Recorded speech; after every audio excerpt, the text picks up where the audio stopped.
And this is taking a minute to show, but I think we're live. I just like to check these things because I've had a couple of technical issues in the past, so I just want to make sure. Okay, cool. We are live, so awesome. Hello, everyone. Welcome to the channel and to another live reading. I know it's been a while. The last stream I actually did was Halloween.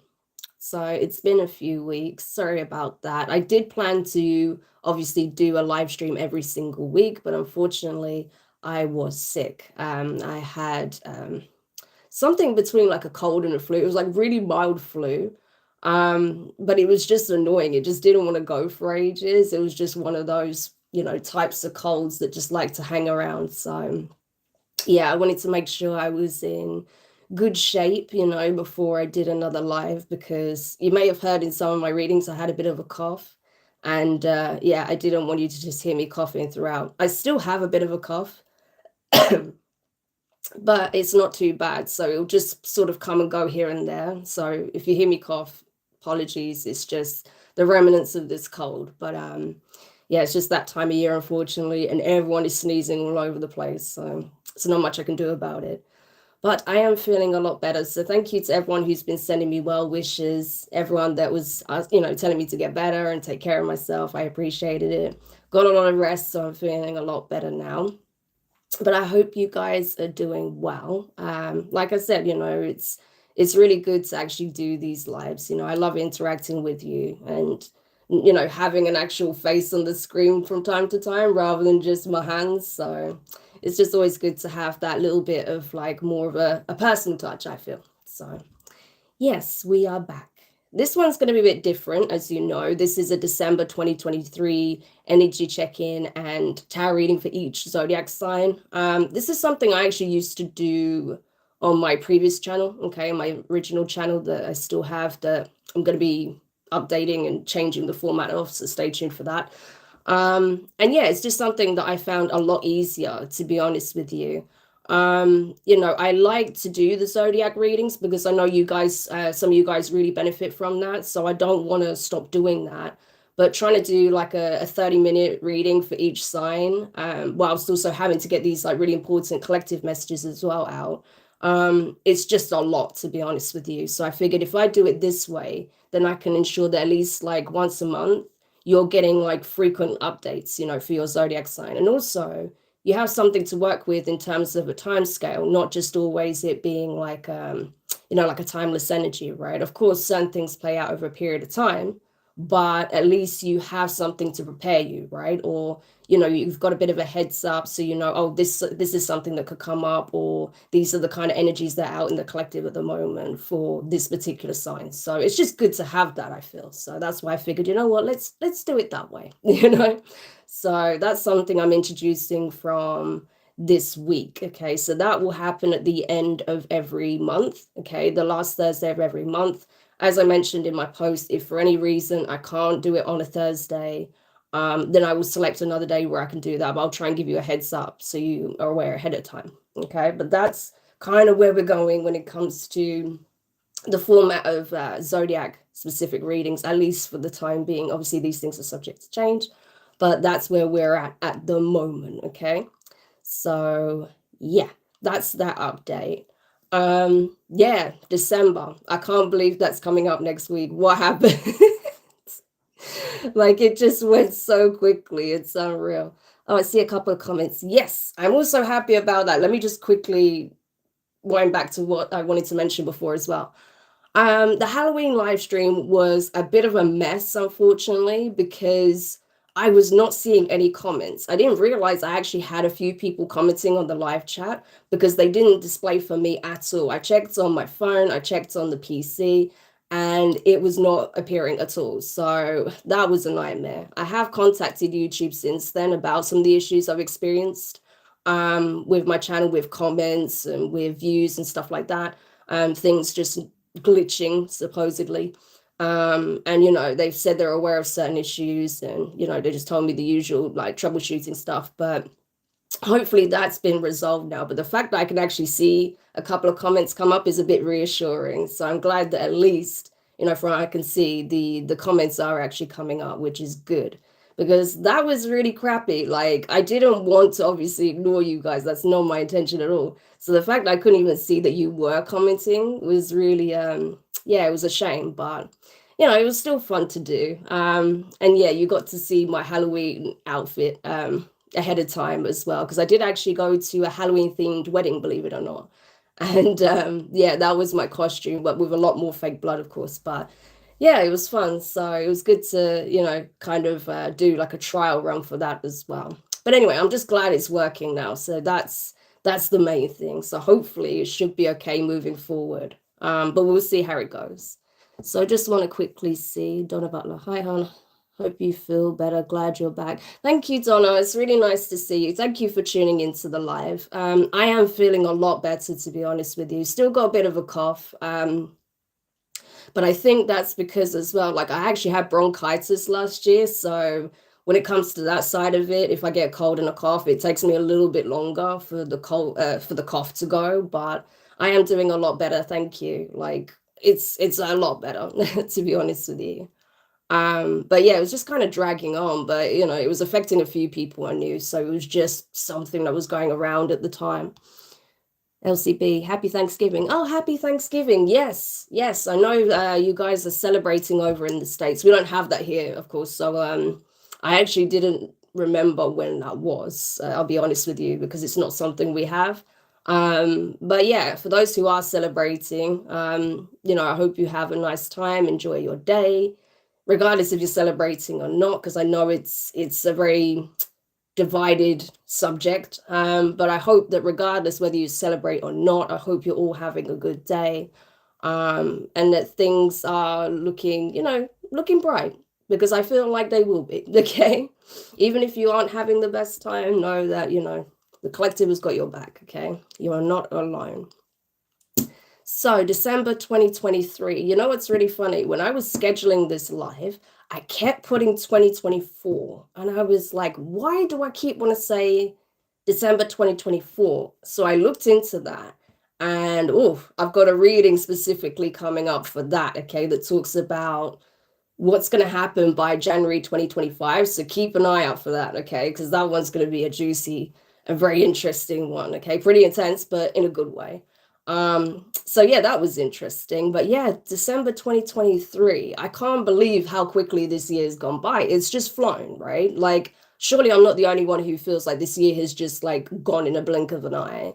Like, I remember in January thinking, okay, like we'll see how this year goes. Like I was experiencing a lot of stuff all at once. So I was like, okay, we'll see, what changes are coming up this year, because it felt like it was going to be a significant one, right? And yeah, weren't kidding. It was a big one for sure. And yeah, like I couldn't believe, like when June came around, I was like, half the year's already gone. What happened? It just seemed to like disappear just like that. And now we're literally like, less than a week away from it. Well, about a week away from it being December. It's insane. So yeah, it feels like this year has gone super quick. But what I can say is it has been enormously transformative. I mean, it doesn't surprise me anyway.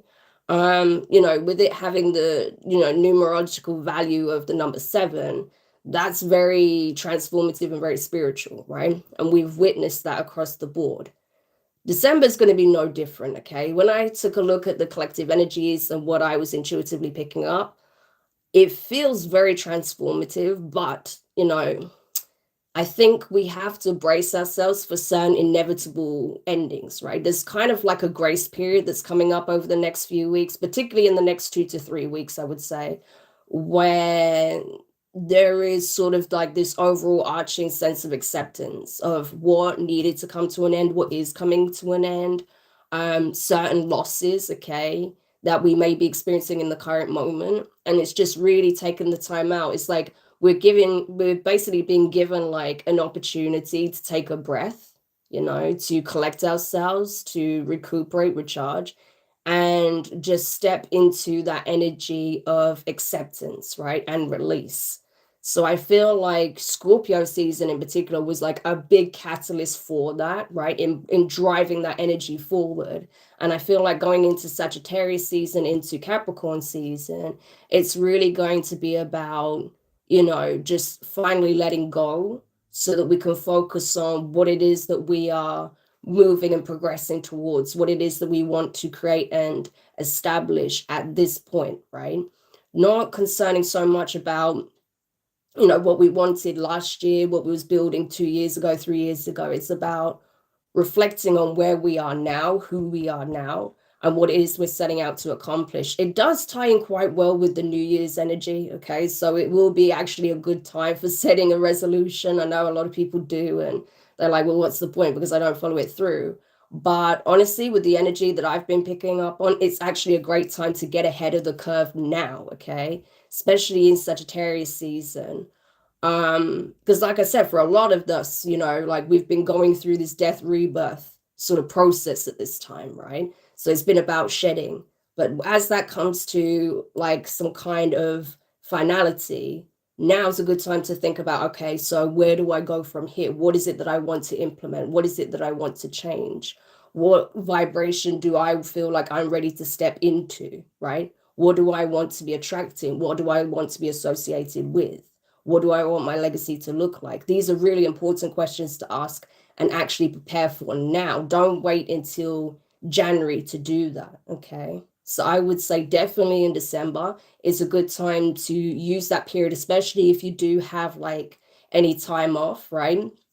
Whatever time you have to yourself, use that to reflect on these things and what you could be, you know, potentially still allowing to linger in the background, okay, that isn't really serving you. So these are the kinds of things that are sort of like the overarching theme for the month, okay? That's going to be something that pretty much everyone is going to have to think about on some level. Obviously, it's different for different people as to what those things are. But, you know, these are the kinds of energies that are definitely going to be in play, right? And I do feel like as well, you know, there may be some awkward truths that come out in the most inconvenient of times for some people, okay, especially with the holidays coming up. I can already see it. The energy is already out there. There are going to be some very uncomfortable conversations had around like the dinner table or, you know, during like parties or like celebrations, right? People are going to have to come face to face with family members they haven't been gelling with, and possibly even like, you know, people in certain friendship groups that they may be, you know, connecting with, that they're going to have to, you know, sort of come face to face with, things of that nature. Possibly even like there may be some issues within your relationship that start to surface as well during that Hollywood, interesting, Hollywood. I was going to say during that holiday period, okay. That's not a bad thing. It's actually good that these things are coming out now. Because like I said, the universe is literally trying to give you a grace period so you can get ahead of the curve and deal with these things, nip these things in the bud now, okay? So it's important to not avoid those awkward conversations. It's wise to avoid confrontation, absolutely, because I feel like it could snowball very quickly, especially with the energy that's going to be at play, especially during Sagittarius season. I don't think that's wise. But I feel like it will be a good opportunity to nip those things in the bud or address those things in a mature manner so that you can find some kind of resolution, or you can at least, you know, say your piece and, you know, make it clear where your stance is, right? Or like I say, find some kind of middle ground, find some kind of resolution, okay? That's not obviously going to be for everyone. Not everyone's going to be in those situations, but it's just something to be mindful of because that could very well come up for some people, okay? It's also important to note that, you know, the holiday, I keep wanting to say Hollywood. Okay, we'll get to that in a minute. The holiday season, it's not always the best time of year for people. It's not, right? I can speak from personal experience. I'll be honest with you. Like Christmas is not my favorite holiday at all. Like I didn't have a good Christmas for a very long time. Last year was it was pretty good. I spent it with my family, you know, and I hadn't seen them for a while, you know, like well, at least I didn't get to spend like a great deal of time with them for quite some time until I, you know, moved back to the UK. So it was quite nice, you know, to do that. But generally, you know, I don't have the fondest memories of Christmas, right? So for me, it's a bit of like a meh. But, you know, outside of that, you know, like people not always having the best time because, like I said, family issues or conflicts with friends, there are some people that are going to be incredibly lonely, you know. That's the reality. Not everyone is going to have people around or someone around, you know, especially the elderly, right? There's going to be people that don't have that. So I would say as well, just as like, you know, as just as a good thing to do, like if you see someone, you know, that's clearly like very lonely or isn't really, you know, surrounded by anyone, doesn't have support, and you can see that, you know, they're a bit lonely over the holiday season, you know, it's always nice to make some kind of friendly gesture. Obviously you have to be careful, you know, especially in this day and age, because we know there's crazy situations that occur, but I'm just saying, you know, where you see there is an opportunity to do something small and kind for someone, don't be afraid to do that, you know, because I feel like you have no idea how much of an impact that could have, even if it's just going up to someone, having a friendly conversation when you see that they're possibly lonely or looking to talk to someone, but you know, they don't have anyone to talk to. Or if you want to do any kind of volunteering work, that would be a really good time to do it as well. Okay, there are like care homes and stuff that look for volunteers, and homeless shelters and things of that nature. These are things I want to look at myself, you know, in my area. So I just think it's something worth considering, you know, if you have the time and if you have the desire to do something like that. I think that would be a great thing to do, because especially when it comes to the loneliness side of things, it's an actual like epidemic at this point, right? There are so many people that are suffering with loneliness. So I think if we can all just do our little bit, you know, to be there for somebody, you know, that would really appreciate it, then it just goes a long way. You know, you don't know how that could positively like impact someone's life. So just something to consider. You know, this is something I was thinking about when I saw that there was like a soup kitchen open for some homeless people near here. And I was like, wow, that's great. Like, it's nice to actually see that, you know, because you don't see that often, like out and about in the UK. So I was trying to, like, I was like, we were in a car at the time, you know, I was in a taxi, so I couldn't stop. But I wanted to know, like, who was organizing it? Did they have a website? Because I wanted to get involved, right? But unfortunately I didn't see anything. But I'm gonna, like, I saw the area they were in, so I'm gonna keep an eye out and see if they're there again, and just go up to them and see if I can find out some information. I'm also going to do some digging online to see what I can find. But, you know, like, I just feel like it would be so nice to do something for others, you know, outside of this capacity, because honestly, the universe has helped me a lot. And there's been people that have shown up at times where I least expect it. So I always like to pay that forward in whatever way I can, you know, where possible, right?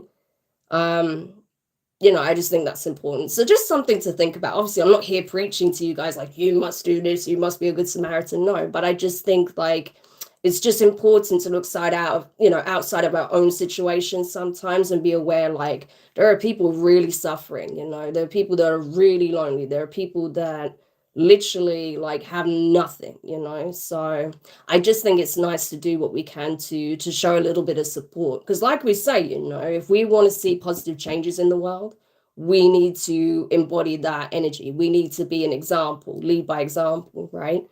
And I know I have amazing people in my soul tribe, you know, like just even the way you guys communicate with me and each other, like I can tell, like I have some really beautiful people, beautiful souls in my community. So I know that you guys will want to, like, you know, do something positive in some shape or form. So I just think it's just a nice reminder, really. But that's all that was, really, just to throw that in there. But anyway, so yeah, that's kind of like the overarching themes, you know. And like I say, if you are navigating something difficult, or you know, if you're having to release something, you know, over the next few weeks, and it's a challenge, okay, or you deal with some kind of loss or grievance or something like that, bereavement, um use the grace period that you're being given to work through those emotions, okay? Like, it's really important. You have to give that time to yourself. You have to give that care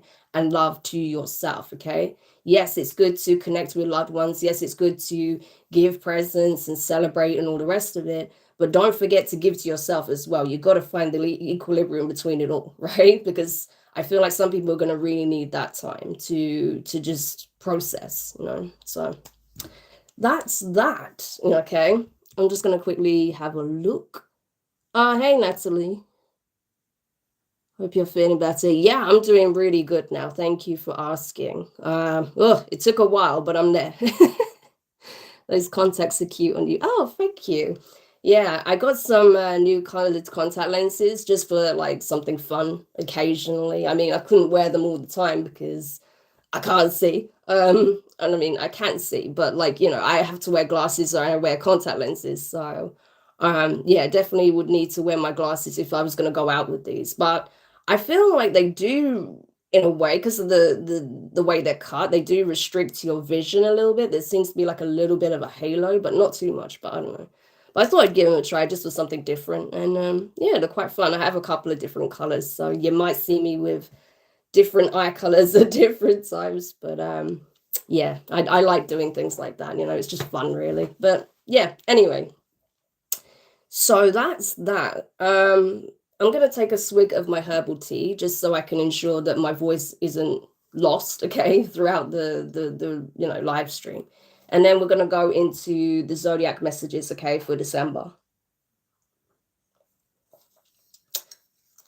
But yeah, so while I'm having a sip of my tea, do you guys have any specific plans over the holiday period? Anything exciting?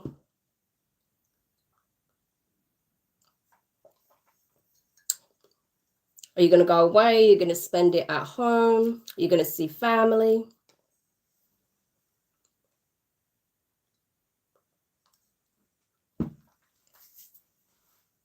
And everyone's quiet. That's fine. You don't have to tell me your plans. I was just curious. But anyway, so let's get into the messages then. So considering that it is now, yeah, Sagittarius season is today, I believe. Right? It is today, isn't it? Yeah, I'm pretty sure it starts today. You could say it's Scorpio Sag, but I think it starts today, Sagittarius season. So yeah, happy birthday, by the way, to the Sagittariuses and the Capricorns that are going to be celebrating in December. Okay, those Sagittariuses that are celebrating this week and next week, I hope you have an awesome birthday. But yes, we'll start with Sagittarius and then we'll work our way around to Scorpio. Okay, so that's how we're going to do it. For those who may be tuning in after the fact, there will be timestamps. I'm going to try and remember this time because I didn't always remember to do that in the past, but I'm going to try and make sure I do that, even if I don't do it immediately.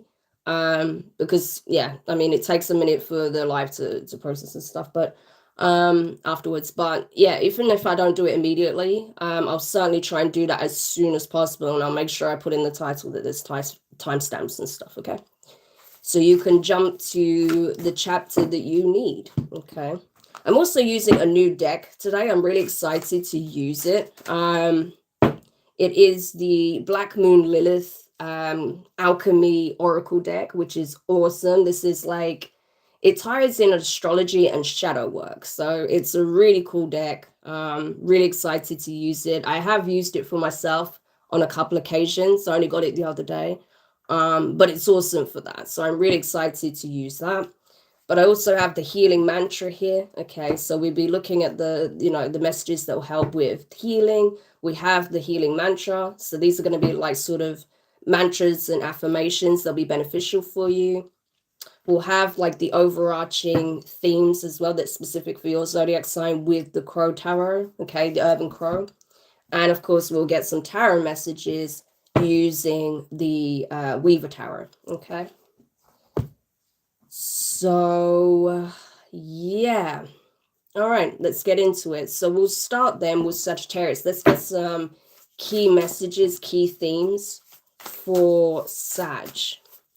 So this will apply for your sun, moon, rising, and Venus signs, okay? Obviously, they may not all apply, okay? Take it how it resonates, but you can watch from your sun, moon, rising, and Venus. If you're unsure of your natal chart positions, you can use the calculator in the description, okay, to calculate your natal chart placements, okay?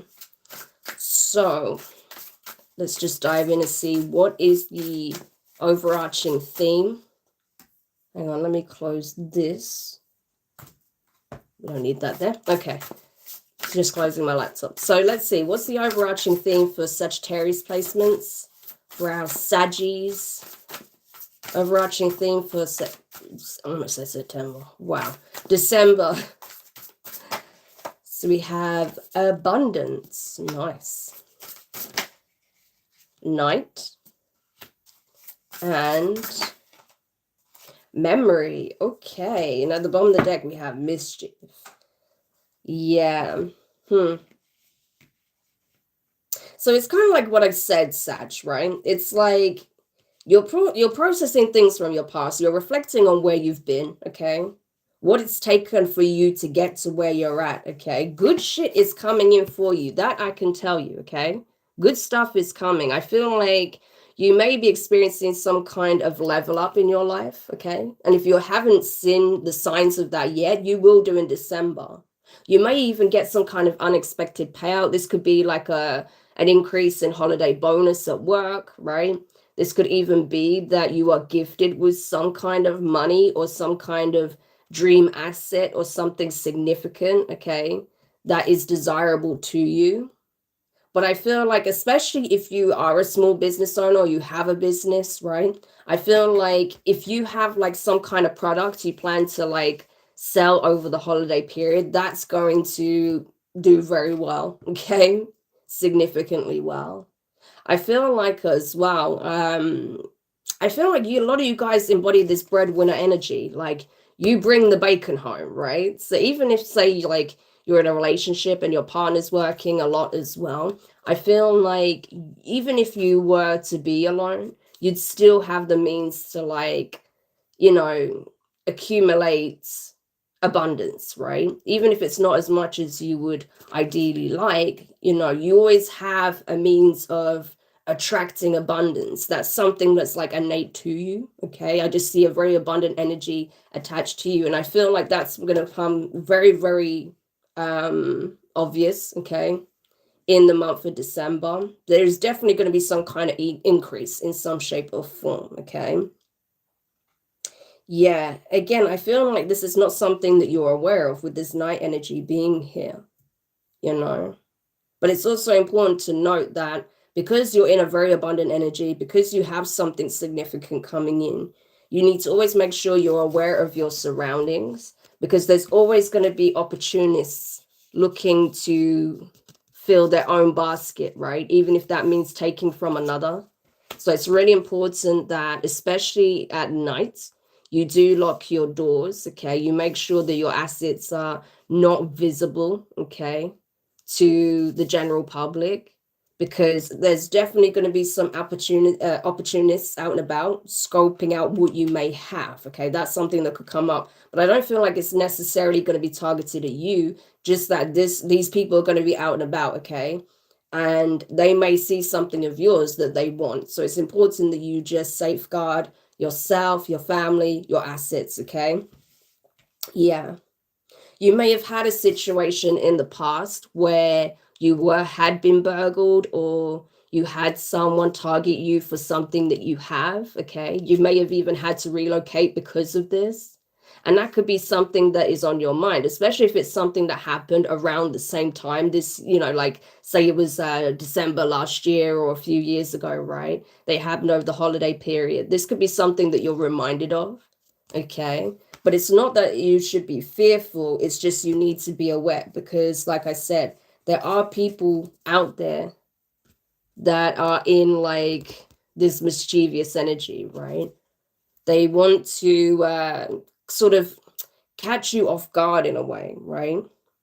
So they can see what you have and what it is that they want to take. So just be mindful of that, okay? That's all. But I do feel like things are going to be looking really good for you in the month of December. There's definitely some kind of financial increase, an increase in sales, some kind of bonus, or some kind of gift that you're not expecting. Yeah, 9 of Swords in reverse. The 3 of Swords in reverse. The 6 of Wands in reverse. And the Sun in reverse with the 4 of Swords. Yeah, well, this is it. I feel like because you are going to have a very busy period, it's important that you do take some time out to actually, like, you know, shut down. So say, for example, like I said, if you're a business owner, right, you may be tempted to work almost, you know, flat out over the holidays. I understand that you want to maximize your sales or you want to be productive. That's fine. But you do need to rest as well. You do need to take out some time to spend for yourself, to have some downtime, to switch off, to be with loved ones, whatever the case may be. Okay, so that's important. Also, I feel like if you have been concerned about whether or not you're going to receive some kind of payout, or if you're going to receive some kind of, I don't know, some kind of blessing here, it's going to happen. You have nothing to concern yourself with. I feel like, to be honest, you're in a pretty good headspace right now. I don't feel like you're particularly stressed, right? I don't feel like you're particularly, like, overwhelmed. I feel like you may just be like, okay, is this happening? Is this not happening? Is everything going to be okay? It's like, you just want to make sure everything's good, right? Like all your bases are covered. Everyone's fine. You're fine. You know, business is good or work is good. No complaints. And you can, like, right, now I can rest, right? That's kind of the energy here.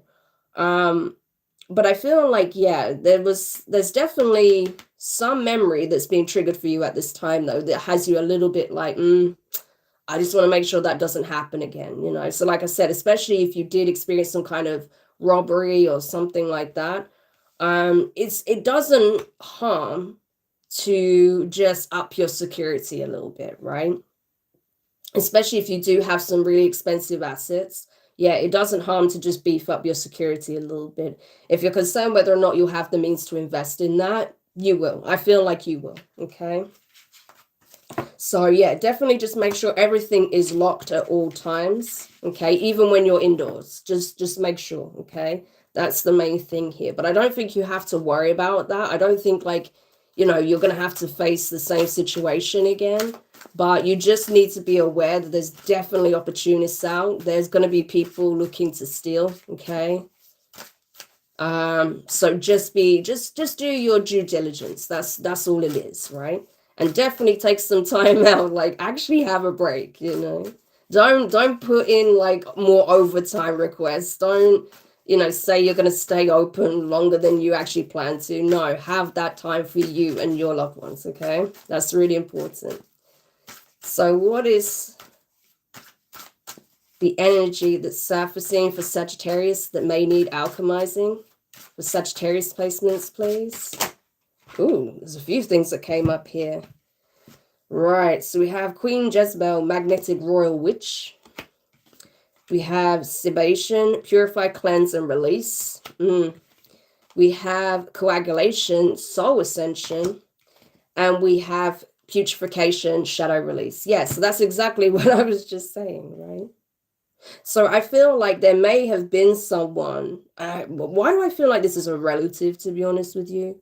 I do feel like you may have a relative. Again, it's that energy of you may have to see someone that you don't want to see over the Christmas holiday, right? Because they may be in the same environment that you're in. This could be someone who,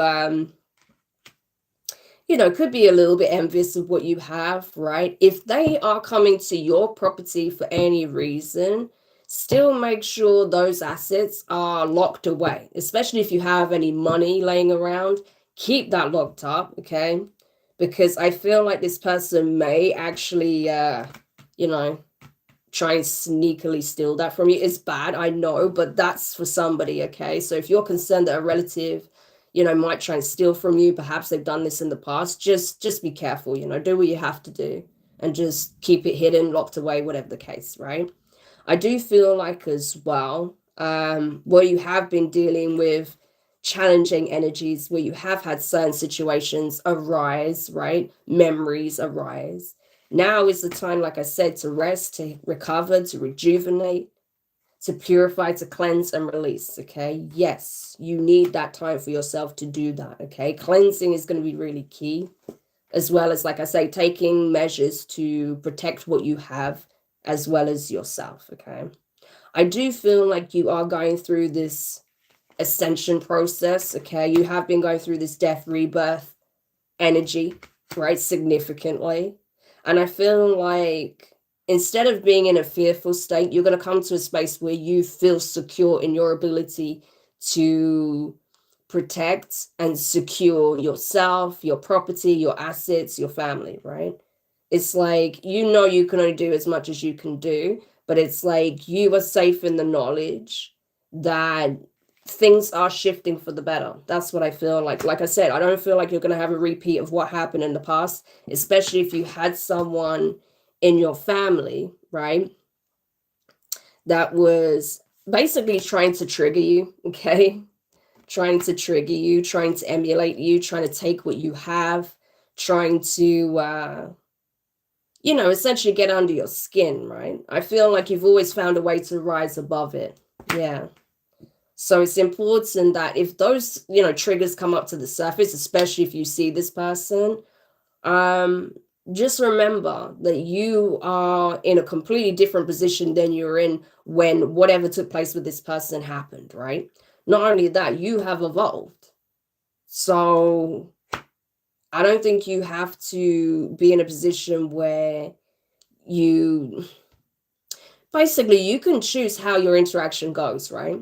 You can feed into as much or as little as you want, okay? But the main thing is that, you know, if you do encounter this person, you make sure you cleanse, okay? You purge whatever emotions are triggered once they've, you know, evacuated the building, right? And you let it go. Don't let it fester, okay? So, yeah, but I definitely feel like there's going to be someone that comes around that triggers the hell out of you, right? But remember, you're an evolved being. You have the ability to manage your emotions, okay? You have discipline over yourself, and you have the ability to just, like I say, limit the interaction, set those boundaries, you know, cleanse the energy, release it, yeah. And I recently found you by accident and I subscribed immediately. I'm grateful to have found your channel. You confirm so much. It's incredible. Hope you are appreciated. Happy holidays. Oh, hopeful soul. That's so sweet. Thank you so much. I really appreciate that comment. Oh, well, I'm really glad to have you as part of the community. So welcome. I hope you do enjoy the readings. And it's nice to see you on the live. Okay. So healing mantra for Sagittarius. So you have dissolving judgments, and your healing mantra is, I don't have to like the actions of others in order to love my journey. That's perfect for this situation. So I'll say that again. This is your mantra, your healing mantra for December. I don't have to like the actions of others in order to love my journey. Okay? Amazing. So keep that in mind, because I feel like that's going to be really key, helping you to navigate around certain people, and also to know that essentially you're guided, right? You're ascending, you're evolving, okay? You're leaving those karmic energies behind you. And the ones where it's not so easy to just completely cut off, like say if they're, you know, family or whatever, you know, you don't have to feed it as much as you know, you don't have to feed into it, basically. That's the point, right? And that whatever this person did to trigger you, it's actually only furthering your evolution, right? It's just reminding you exactly why you do the work and why you're not in that energy yourself, right? So there's that. But I hope that helps, Sagittarius, anyway. So that was your December reading. Okay. So now we're going to go over to Capricorn. So this is going to be for Capricorn, Sun, Moon, Rising, and Venus placements for Capricorn. So what is it that Capricorn needs to know for December 2023? Key themes, messages for Capricorn. We have distance, preparation, gifts. And at the bottom of the deck, we have knights. Okay.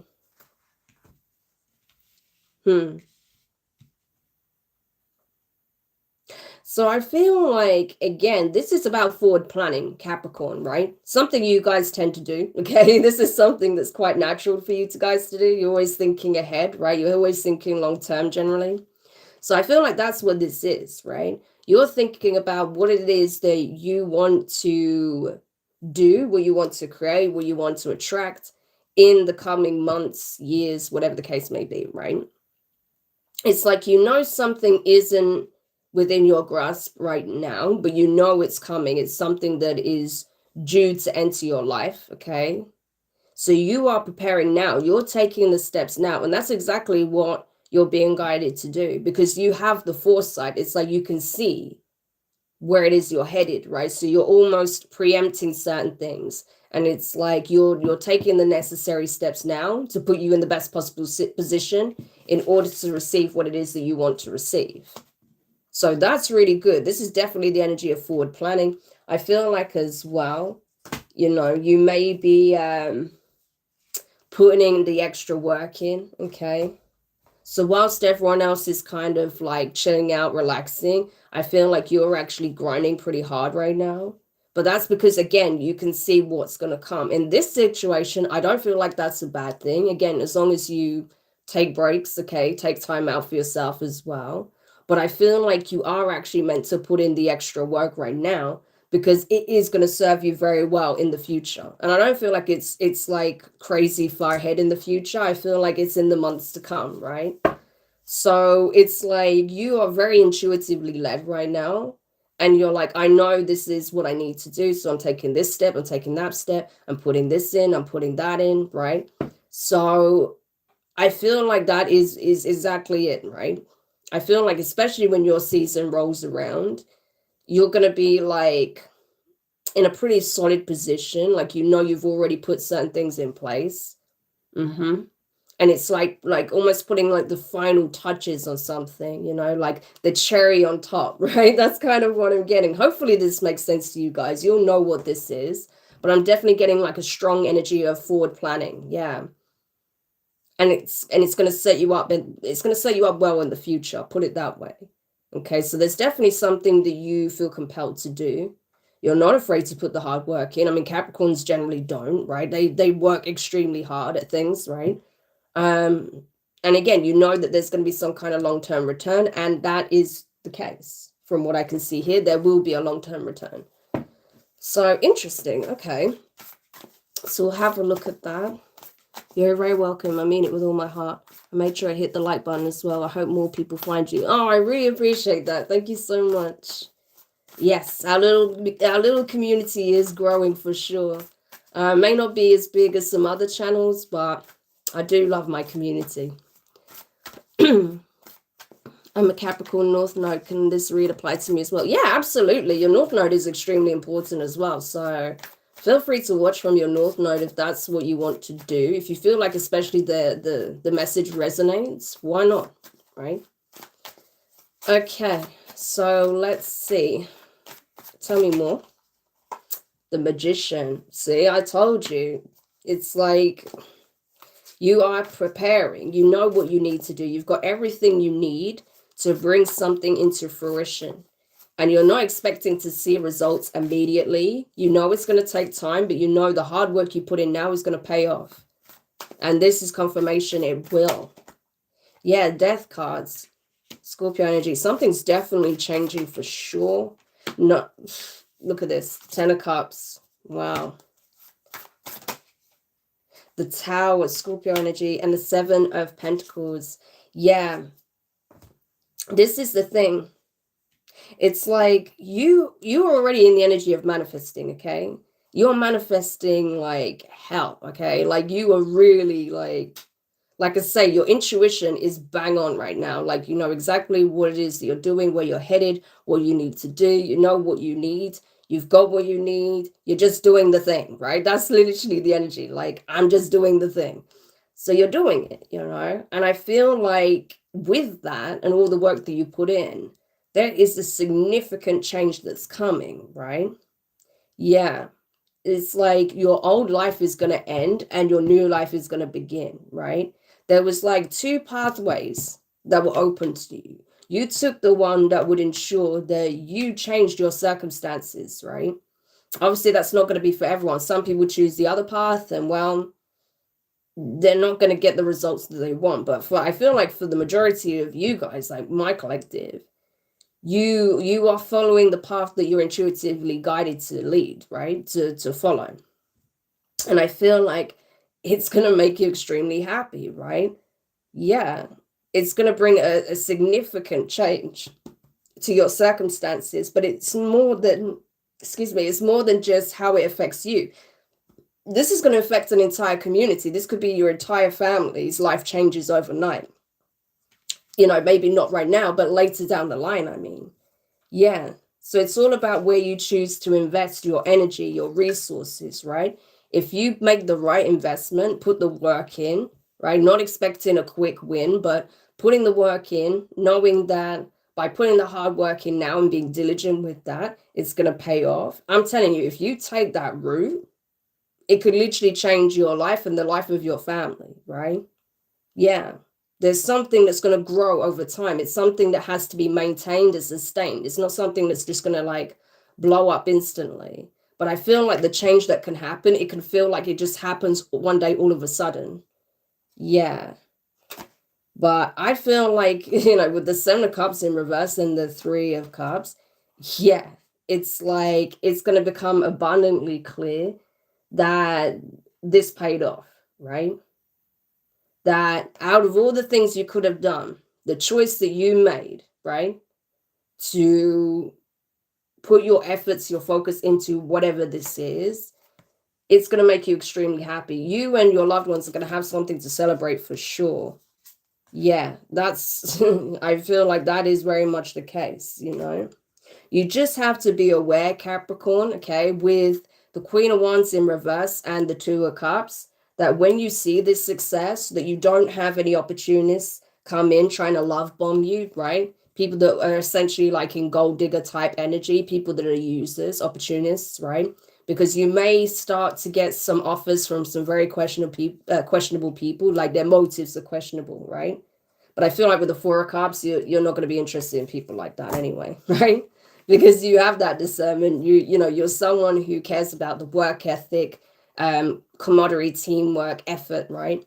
So I don't feel like you're looking to entertain any connections with people who are opportunistic, right? No.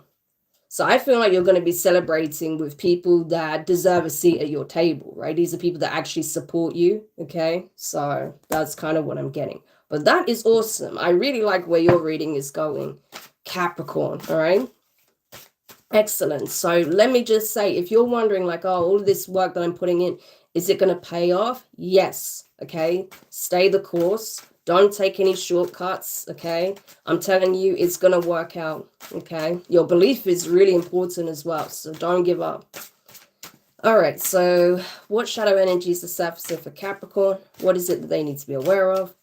What can help Capricorn as they navigate these energies and the situation?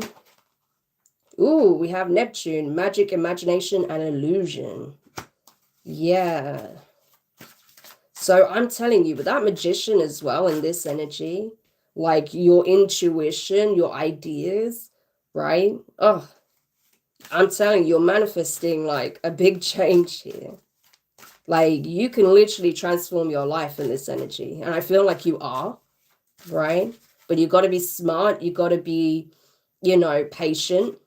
Keep working at it. You're going to see it happen. I'm telling you. And like I say, anyone that is coming in with questionable motives, okay, that wants to use you, I think you're going to see right through that. I don't feel like people are going to be able to manipulate you. That's for sure. Eve, Divine Feminine Awakening. Wow. So, like I said, this is about creation, right? Divine feminine energy is about creation, birthing new ideas, birthing new creations, okay? Nurturing, supporting those things, using your knowledge and wisdom, okay?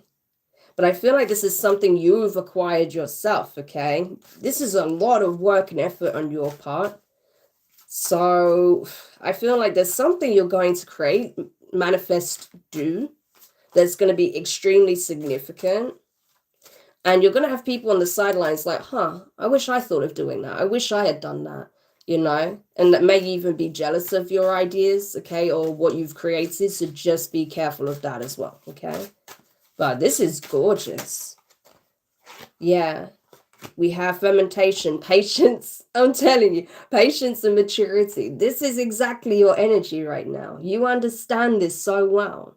You're like, Rome wasn't built in a day, okay? What I'm creating, what I'm building, it's not going to happen overnight. But I feel like eventually it's going to start like, I don't know, blowing up, accumulating. It's going to start growing significantly, right? Seven of Pentacles, growth, nurturing it. And then one day something big will happen with it. That's what it feels like to me. Yeah. And then you have Uranus, spark of genius and ascension. What did I say? People are going to be like, I wish I thought of that. I wish I had done that. Right?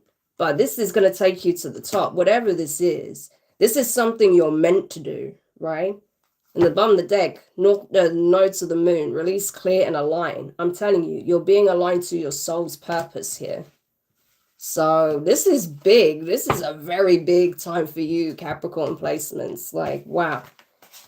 So, yes, your hard work is paying off. And yes, you are going to accomplish something significant here. That's why it's like a really positive Tower moment. Because I'm telling you, it's going to change your life, but it's going to change the life of your community or your loved ones, right? As well. It's big, okay? But you being patient and dedicated, nurturing whatever it is, building whatever it is, staying focused on the goal, I'm telling you, it's going to pay off. So don't take any shortcuts. Don't listen to anyone that's trying to give you bad advice or that wants to like profit off of your hard work or wants to steal your idea. No, stay doing what you're doing because it's working, okay? That's what I want to say. Wow. So a healing mantra for Capricorn before we close their reading. Healing mantra for Capricorn. I will feel better once I get the rest I need. Yeah, that's going to be really important, dispelling sadness. I will feel better once I get the rest I need. Like I said, because you're working really hard, you're putting the extra work in. That is great. You need to do that. But don't forget that you also need time to rest. You need time to, you know, kind of shake off the cobwebs a little bit. Because I feel like for some of you, you know, like I say, you may have already been dealing with these kind of energies where people have been side-eyeing you, jealous, or, you know, sort of second guessing what it is that you're working on or whatever the case may be. But I feel like the important thing is that you just drown those voices out, you know, and just focus on the mission, focus on taking some time out to chill as well, right? And just know that things are going to improve significantly. I mean, that's insane. Okay, so I hope that helps whoever needed that message, Capricorn. All right, so I'm gonna have a swig of my drink and we'll continue.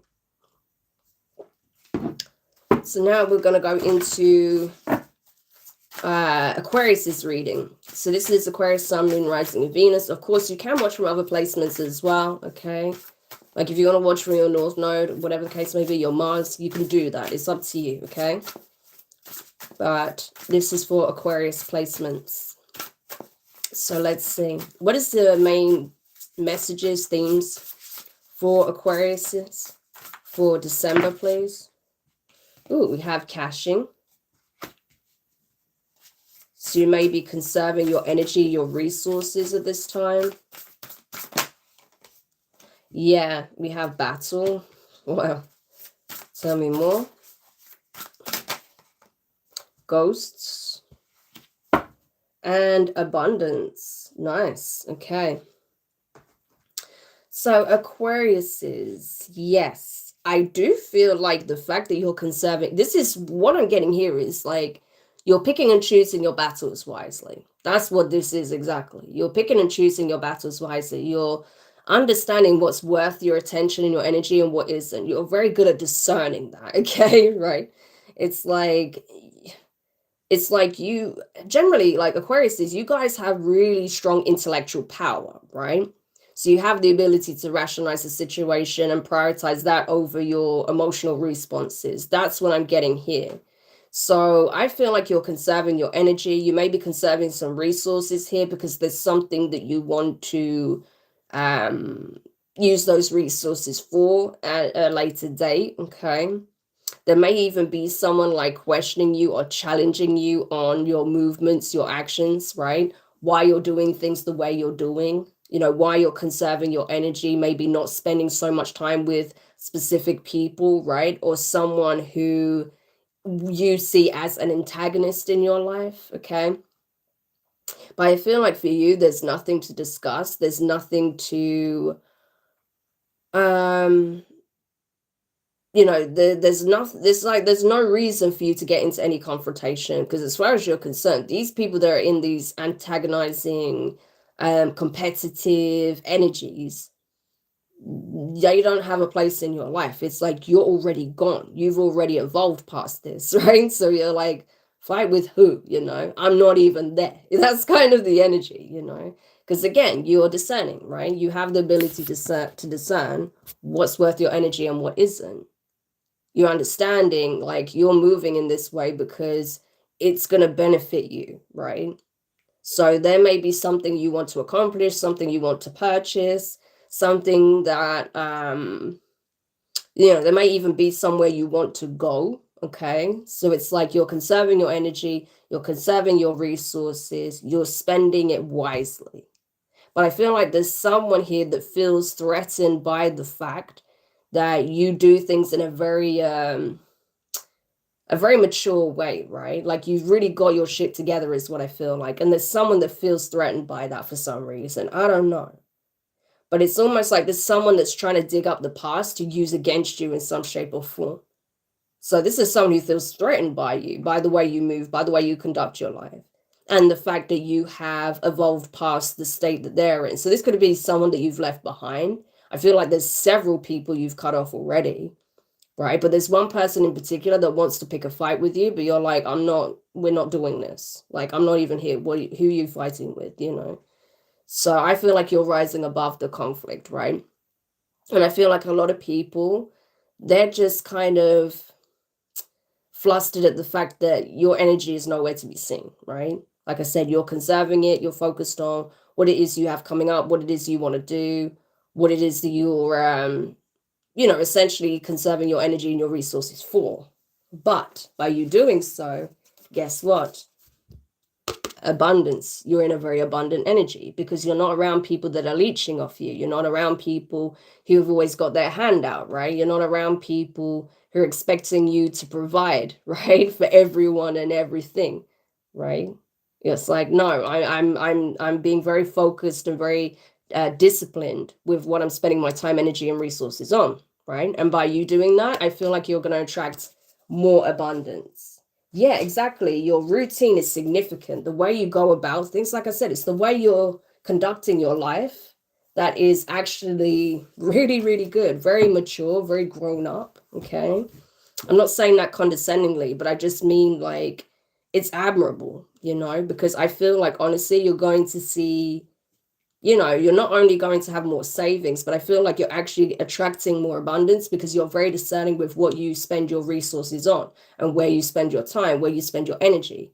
So people are not able to leech off you in the way that they used to. So that is really good. Okay. So definitely a positive change there that you've already made, right? And I feel like, you know, generally you are someone that's not afraid to go against the grain, do things differently. I mean, Aquarius placements generally aren't, okay? You guys are like the rebel. You guys are like, you know, the forward thinkers, the visionaries, right? So by you choosing to deviate from the crowd and do things differently, you're actually putting yourself in a very favorable position, right? And that's why these people are triggered, because they're making the same choices and wondering why they're having the same outcome. So what can you say? All right, so tell me more about this energy for Aquarius placements in December. Ace of Swords. Yeah, I'm telling you, you know what it is you're going to do, what you need to do. You already have, like, there's a purpose for you conserving your energy and your resources, right? I feel like with the Ace of Swords, it's like you've already received some kind of clarity, a heads up from the divine. Like, hey, if you do this, this is going to work out really well for you. And you're like, okay, that's what I'm going to do. I'm already doing that, but cool. I'm just going to continue on that journey. Yeah, look at this. The Magician, right? So kind of like Capricorn, you are manifesting like a big increase, a positive increase, some kind of blessings, abundance, prosperity, right? So good stuff, basically, right? And of course, that's why you have certain antagonists wanting to distract you from this, right? From being in this energy of manifesting, of, you know, taking care of business, right? Yeah. Because it's like, oh, if I can't have it, then Aquarius can't have it. Yeah, no. that's a no, right? So stay focused, okay? That's really crucial. You know why these people are trying to like distract you, right? Try to get you to get into some kind of dispute with them. Not worth your time or your energy, okay? Because you are calling in something significant here. Yeah. I feel like you're aware as well that these people just, you know, they want to manipulate the situation. You know, they want to get you out of sorts. Not worth it. Because you have a big blessing coming in. What did I say? Ace of Pentacles. You got the Ace of Swords, the Magician, and Ace of Pentacles. That's nuts, okay? That's insane. That's huge, right? I'm telling you. We saw abundance. Ace of Swords, the Magician, the Ace of Pentacles. I'm telling you, this is something big. So you conserving your energy, staying focused on your goal here, what it is you want to accomplish, what you want to have, it's going to pay off. There's a huge blessing coming in from the divine. This is either like some kind of lump sum, some kind of win here, some kind of inheritance or asset. It's something big though. It's something that's going to be very financially, you know, viable for you, right? It's something that either it's like a large sum of money that you can put to whatever this is, right? Or it's going to be like a significant asset, but it's something big. And you're already like, you're already calling it in. It's happening, right? Wow. Tell me more. For some of you, this could even be like some kind of like a big promotion or something like that. If it's not like a payout or an asset, this could be like a significant promotion. So, but whatever it is, this is coming from the divine, and you've called it in. Yeah, so of course, that's why you have people side-eyeing you, right? With the Page of Swords. People that don't want to see you get this blessing, right? Because it's going to cause a tower in their lives. So people are going to be so triggered by what you're receiving, especially say if this is like a promotion at work. The fact that you're going to be in a position above them, possibly, oh man, they're going to be so up in arms about it. They're going to be so triggered, right? Because these people they don't have the knowledge that you have. Page of Swords in reverse. They haven't got the experience. They haven't got the expertise. Like I said, what did I say about your intellect and your knowledge, right? They don't have that. They don't have what you have, right? So they obviously are not going to be in the position that you are going into. But I feel like this is something shocking. Like people are going to be up in arms about it. There's going to be one particular person. Oh, you know what this is? Devil energy. Thank you. A jealous co-worker, possibly. So if this is a promotion, you're going to have a bunch of people that may be a bit like, why do they get it, right? They know why you got it. They know why you got it. But it's just like, a little bit of jealousy, right? But there may be one particular person that's really triggered by this because possibly they want that position that you have, right? That you're getting. So they may be like the nominated person to challenge you or challenge the boss about this decision, right? And this could cause like some kind of dispute. Yeah. So, but either way, it's like, it is what it is. You deserve this, right? So that's if it's like a promotion. If this is like some kind of inheritance, the same sort of situation can apply. There could be a family member that's pissed off that you're the one that's receiving something and they're not. Especially with ghosts being there, this could be like, you know, speaking on a past or loved one and some kind of inheritance. This could even be like generational wealth that you're inheriting, right? An ancestral blessing. Yeah. And someone is triggered by it. That's for sure. What did I say? Keeps coming up. Devil energy. King of Swords in reverse and the Six of Pentacles. Wow. So that's your energy, but it's showing in reverse. It's like someone wants to paint you as like a terrible person that's not deserving of this opportunity, which is ridiculous. But it's just out of jealousy. It's just out of jealousy. Equal give and take, Six of Pentacles. You've put the work in, you have the knowledge, or you are fit to lead, to have this position, to have this blessing, to receive this asset. You deserve it, right? Which is why you're receiving it. But someone doesn't like that. Oh, well, that's not your problem. Okay, it is what it is, you know. So you're receiving something that someone else wants, basically. And they don't like that you're getting it. Well, tough luck, okay? Because you're getting it. It's happening. Okay, so, okay, that's too many cards. What are the shadow work messages for Aquarius at this time? Shadow work messages. Hey, Shamika.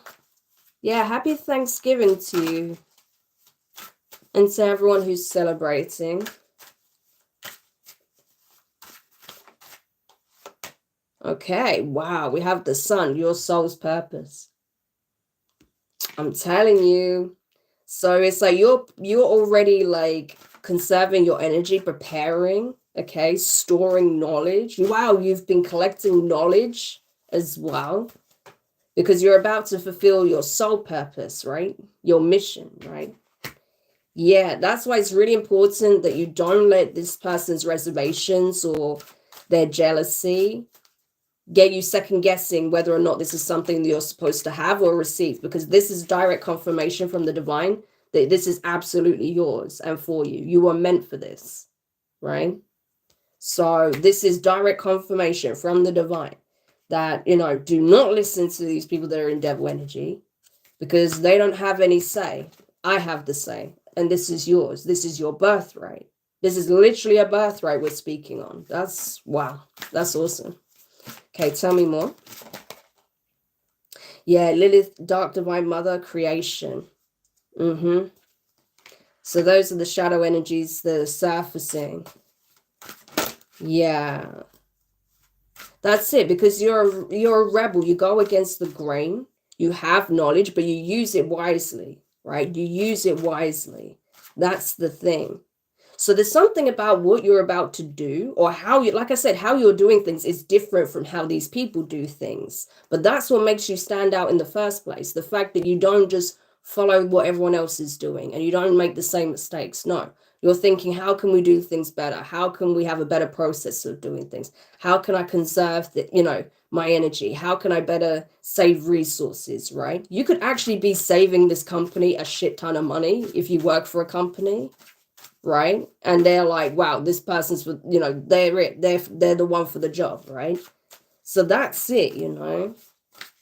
And you're heavily divinely guided. Like, you are the one for this. There is no doubt, right? Yeah. Because you are, like I said, the visionary. You are. This is confirmation. You are the visionary. This is awesome. Aquarius. What an amazing reading. Eve. Yeah. Divine feminine awakening. So that's it. That's another factor as well, right? You have a very strong balance here, right? This is talking about your shadow aspect and your light aspect in harmony, balanced, right? You're not afraid to make those executive decisions. Like I say, you make the tough calls that people are afraid to make. You make them, right? But you're also very supportive, very understanding, compassionate, right? Like, you want what's best for all, not just yourself, right? Again, there's that humanitarian quality that, you know, Aquarius is generally adopt, which is something I really like, right? So this is unbelievable, Aquarius, like seriously. Mercury, communication and truth. I'm telling you. Like there is like for whatever this is you're about to receive, do, become, there is no one better for it. I'm telling you. I'm not saying it just to like blow smoke or, you know, up your backside. No, I'm saying it because it's literally the energy. Like you are the one for it. You were selected before you even incarnated for this. Okay. You were literally handpicked for this before you even came here. Like it's insane. You are meant to do this. So it really doesn't matter what anyone else has to say about it. This is unbelievable. Okay, so let's get you a healing mantra. Healing mantra for Aquarius, please. Yeah, when it's a yes, nothing can stop me. When I'm unsure, it's always a no. That's the thing. Don't let their doubt become yours because it's already a yes, right? But if there's anything that comes up that you feel like you're unsure about, or it doesn't feel good, it feels like something's amiss, right?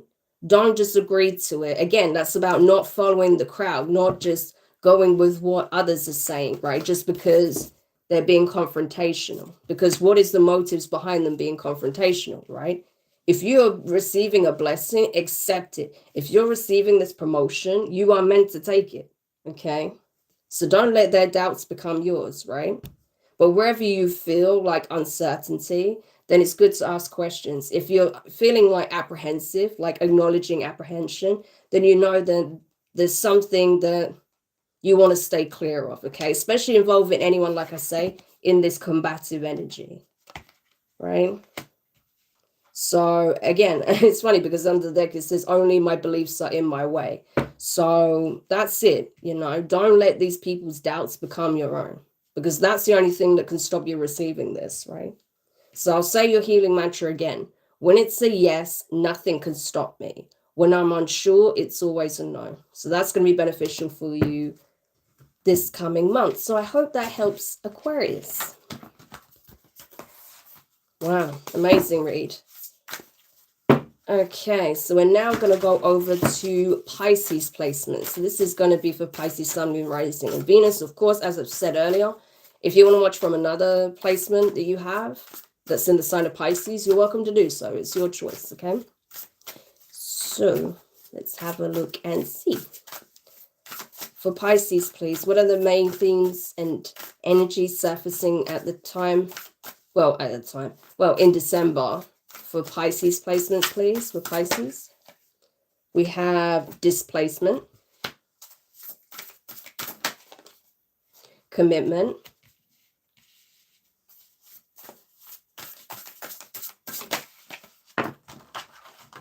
mischief, and at the bottom of the deck we have illusions. Okay, I feel like there's definitely going to be a very strong need for shadow work at this time, Pisces, okay? I feel like there's some things surfacing that's actually going to really benefit you, okay? Yeah, there may be a situation comes up that may be uncomfortable, right? You may feel at a loss at times. You may feel like you've lost your sense of direction, okay? But I feel like that's to give you a moment to reflect on what it is that you need to see, right? With illusion. There's something you need to see, something within yourself that you need to come to terms with. Yeah, this could be something pertaining to your past even, right? Especially with commitment here and bond underneath that, right? And communication and wrath as well, right? Wrath. I feel that there may be some wounding coming up, possibly, especially, say, for example, if you grew up with a challenging home life, say if your parents weren't on the best of terms, separated, whatever, there may be some wounding around that gets triggered this month, okay? And I feel like you're being given an opportunity to reflect on that, like, what is triggering these wounds? What is that trying to teach you and show you about yourself, and also outside, external influences as well that may be, sort of triggering those wounds for you as well, But I feel like there's definitely like something that's being triggered in relation to maybe commitment issues or wanting a commitment, but feeling like you haven't found the right person yet to really like ground that in reality. You may be feeling like you keep running into people that antagonize you with mischief, right? Or people that are not serious, or, you know, that like to play games or something like that. But I feel like, again, there's something about some kind of triggering or wounding or healing that is required that's being like highlighted strongly. Yeah. Because I feel like here, you know, you may be feeling like there's a situation where you're trying to build on something with someone and it's just not, it's just not it. It's just not working, right? But the problem is, I don't want you to be in the energy where you start internalizing it, like you know, you're problematic, there's something wrong with you, da da da da da. Don't do that.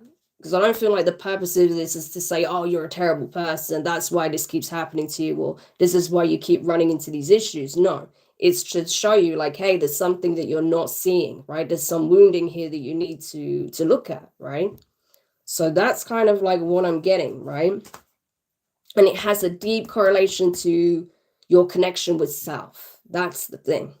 It's like if you are able to reconcile certain things when it comes to your connection with self, I feel like you're going to see significant improvements when it comes to your relationship with others. There's some kind of inner resentment I feel like is still there beneath the surface. I'm not sure exactly what that's in relation to, but there's something you've internalized and it's still there, right? And every now and then there's a situation, especially when it pertains to like romantic connections, where that gets triggered, okay? You may even feel like you keep running into the wrong people, like you keep dealing with like toxic people. But I think, again, that's because of something internal that is being reflected in those connections, in those people, right?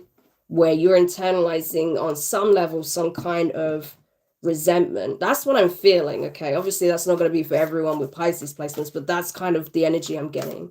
So this is an opportunity to take a step back and look at like, why do I feel this way? Where is this stemming from? You know, when did I start internalizing these feelings? Because I feel like it's not reflective of who you actually are. It's just there's some wounding you're carrying still, right? But that's not who you are. You're not the wound. Okay, so that's really important for you to know. You are not the wound. Yeah. So tell me more about this. We have the Ace of Pentacles. Nice. Ace of Pentacles. Nine of Swords in reverse. Four of Swords. Let me just show you. Four of Swords. The Magician. And Judgment. Okay. So Gemini, Sagittarius energy.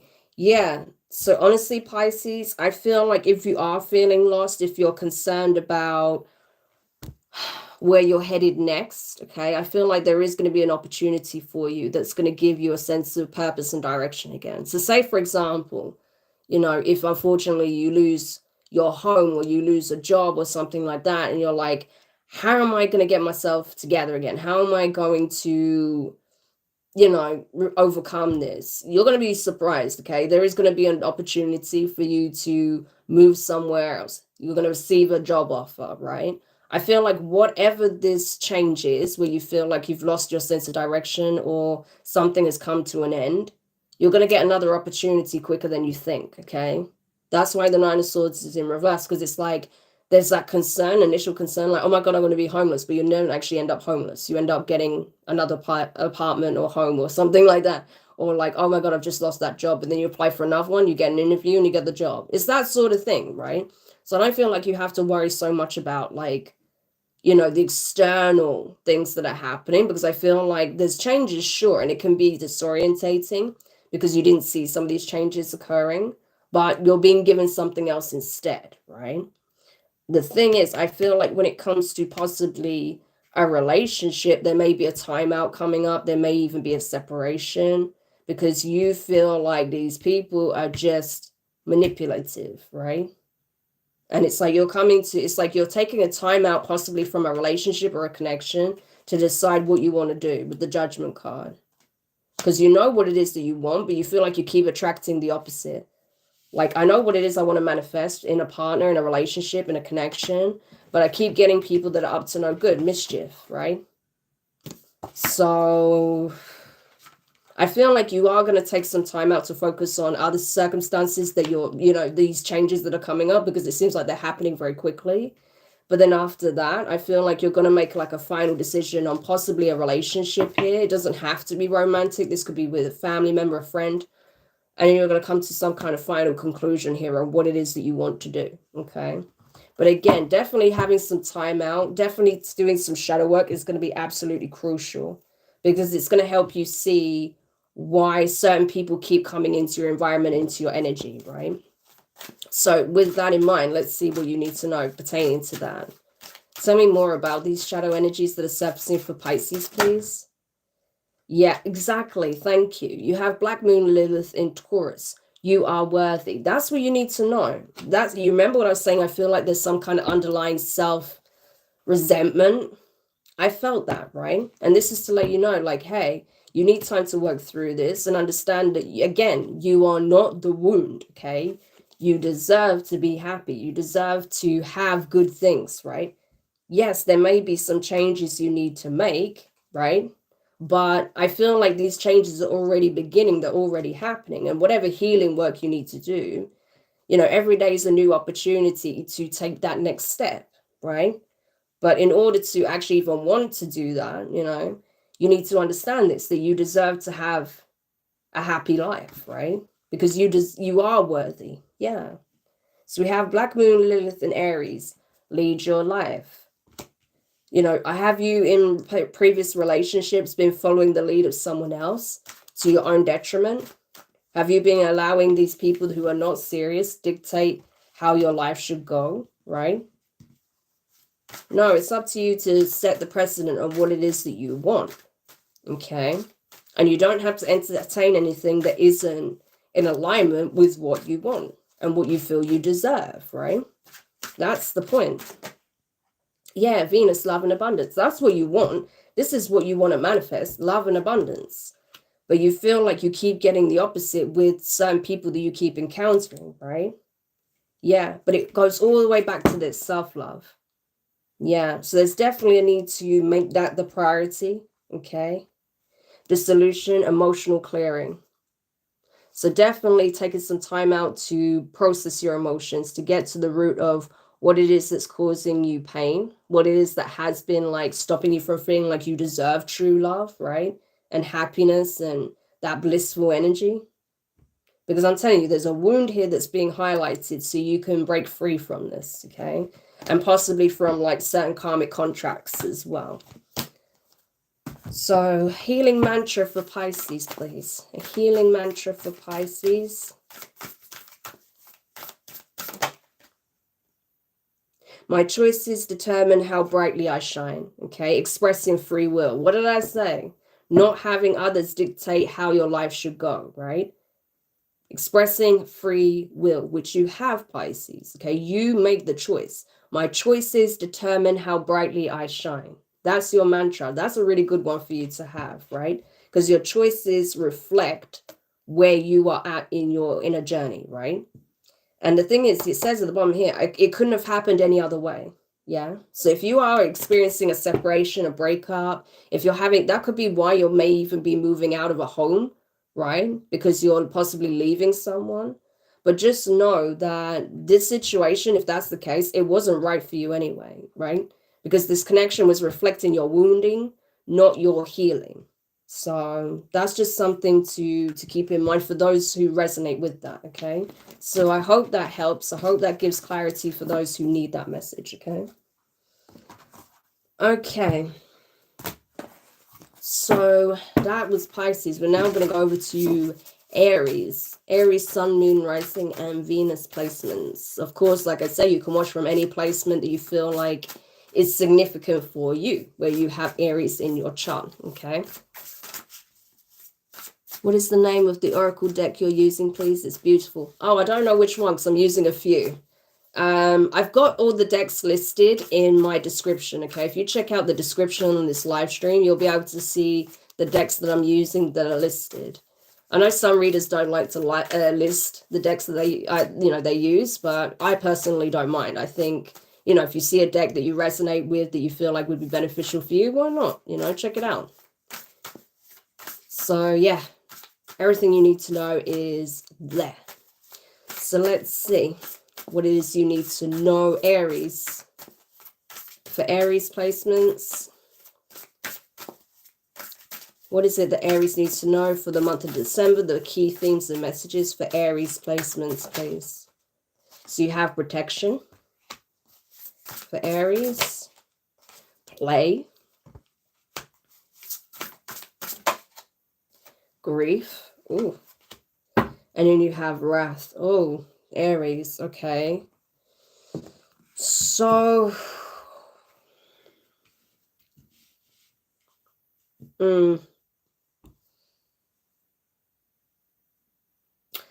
Aries, sometimes things happen in life that are outside your control, okay? You can't always protect the things that you love most, the people you love most. Sometimes things happen, okay? It feels like there's a situation where, I don't know who this resonates for, but there may be like some kind of bereavement or a loss, a separation, a situation where, despite all your best efforts, something comes undone, something ends, there's a tragedy, right? And you feel like it's because of the reckless actions of others that this has occurred. So there could be someone that experiences some kind of situation, right? There could have been like some kind of accident or some reckless behavior led to a passing here, okay? For those who resonate with that, you have my condolences, of course. For others, this could be a situation where, it's like because you've already taken some kind of loss, significant loss, it's like you're trying to protect what you have left. That's kind of the energy. Like you've already experienced some kind of painful situation, right? Where you're still grieving, you're still mourning, you're still trying to heal, you're still trying to make sense of it. And it's like you're desperately trying to protect what you have left, right? But the divine needs you to know that, I know, like going through something traumatic or painful or experiencing a significant loss, it's not easy. And yeah, I feel like some of you guys are going through the various the 7 stages of grief, okay? You may be at that stage where you're angry right now because you're not satisfied with the answers you have. You feel like it's not justified, or, why did this happen? Why did it happen to me? Why did it happen to us? But you need to just go through that process, okay? There is no shortcuts when it comes to healing. Grieving is tough, it's rough, but it's just something you have to navigate. You just got to go through it step by step, but you don't have to do it alone. I feel like you do have people that want to support you, okay?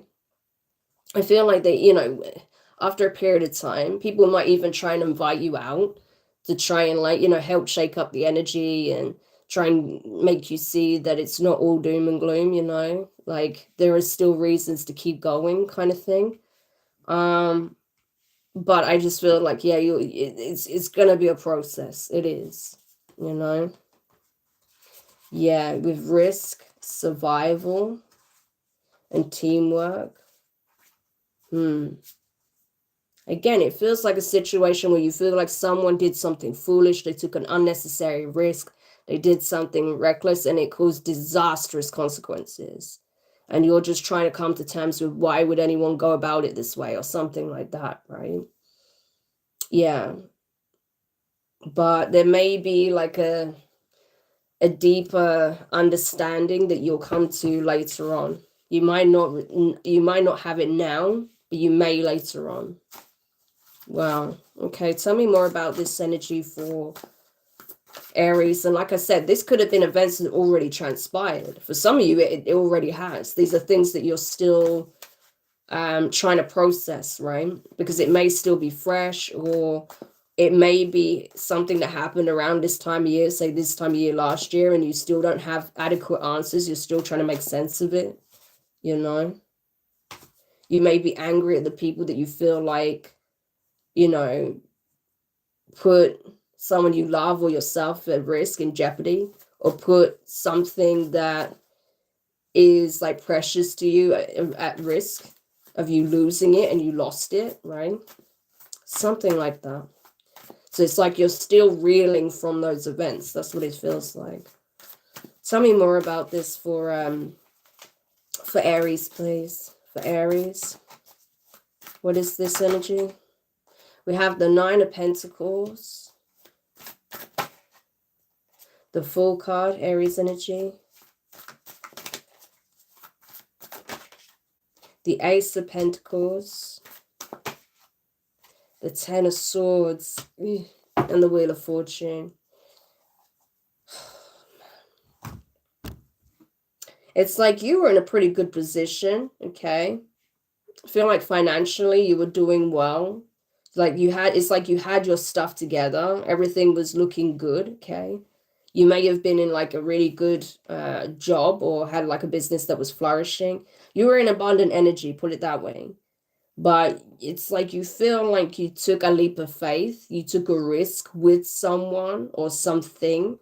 You may have made an investment or offered some kind of, it looks like either an investment, or you made some kind of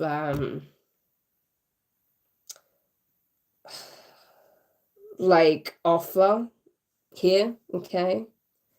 And it resulted in tragedy, like Ten of Swords. It went wrong. Something went very wrong here. Like to go from like Nine of Pentacles, the Fool, Ace of Pentacles, and the Ten of Swords, like something went wrong. Like this is not good, right? And that's why you're feeling these like really intense emotions, because like this is the kind of energy where you are blindsided. Like, how the hell did this happen? I was doing good. I had my life in order. My job was going well. My career was going well. My business was going well. I had stability. I had abundance. I was in like blessed energy. I was secure. And then I took this leap of faith. I gave this opportunity. I gave an offer, or I took an opportunity. I took an offer, and it bit me in the ass. Ten of Swords, Wheel of Fortune. Nothing has been the same since. Ace of Cups in reverse. So if this was a relationship, like, man, Ace of Cups in reverse. It's like I see the Queen of Wands in reverse.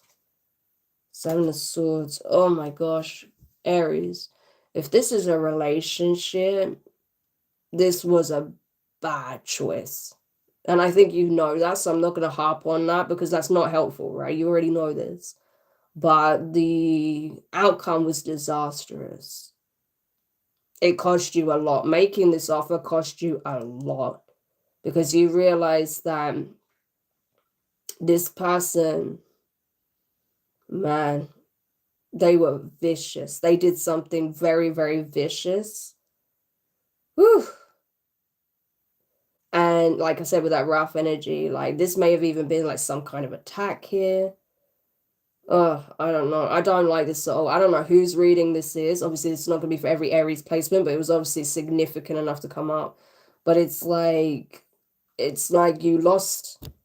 It's like you feel like you lost all of your positive emotions. It's like all the love that you had, you feel like you've been stripped of that, and it's been replaced with anger, rage, because of what someone did here. There was a deception and you didn't see it. Like someone planned this. That's the thing. Or, if someone didn't plan this, because it feels like it could have been reckless behavior, like they thought they were going to get away with what they did, right? Seven of Cups in reverse. It's like now you see clearly that you should have rejected someone here. Queen of Wands in reverse. Like, this feels like it's possibly a commitment here. King of Cups in reverse. Like, was you not in love with this person? Queen of Swords in the upright. Someone's like, but why? Like, someone's trying to make sense of it. But you can't answer because you can't even understand it. So, wow. This looks like a situation where you may have invested in a new relationship and it resulted in the worst possible outcome. Yeah. Like, this person may have done something really reckless. Especially if, like, there was someone who was pregnant in the situation, like you or them, and someone's reckless behavior resulted in the loss of a child. Like, I'm really sorry if that's the case. That's horrible. But it just looks like, and I don't like the fact that there's 3 crows here, like, playing. It's almost like someone was, and the Queen of Wands in reverse. That could signal like someone was unfaithful. And like there was some kind of like huge dispute when this came out, right? I don't know exactly all the details, to be honest with you. I don't want to go deep in it, but it just feels like this was some kind of relationship or an offer of commitment that backfired so badly, and it resulted in like a loss here, like a serious loss. 10 of Swords is no joke, especially in like a reading like this. Yeah, that's like, I don't even know I'm going to pick myself back up again. But you will, Aries, you will. But man, there was something very karmic with this situation. Like Queen of Wands in reverse, like King of Cups in reverse. And bearing in mind the Queen of Wands in reverse, the Queen of Wands is your energy, but I feel like that's more speaking on like possibly the other person, or like you being triggered in this wrathful energy, wanting revenge for what this person did to you, because they took a huge risk here, possibly dealing with someone else, right? With the survival, teamwork, preparation, sword battle, like, and we saw that 7 of Swords. Did someone like set someone up to be attacked? It feels a bit like that, but I don't know. I don't like this at all. Anyway, let's get you a shadow message, because that's messed up. Sorry, I know there was a few things that came up there, but it's quite intense, and I don't want to go deep into it, to be honest.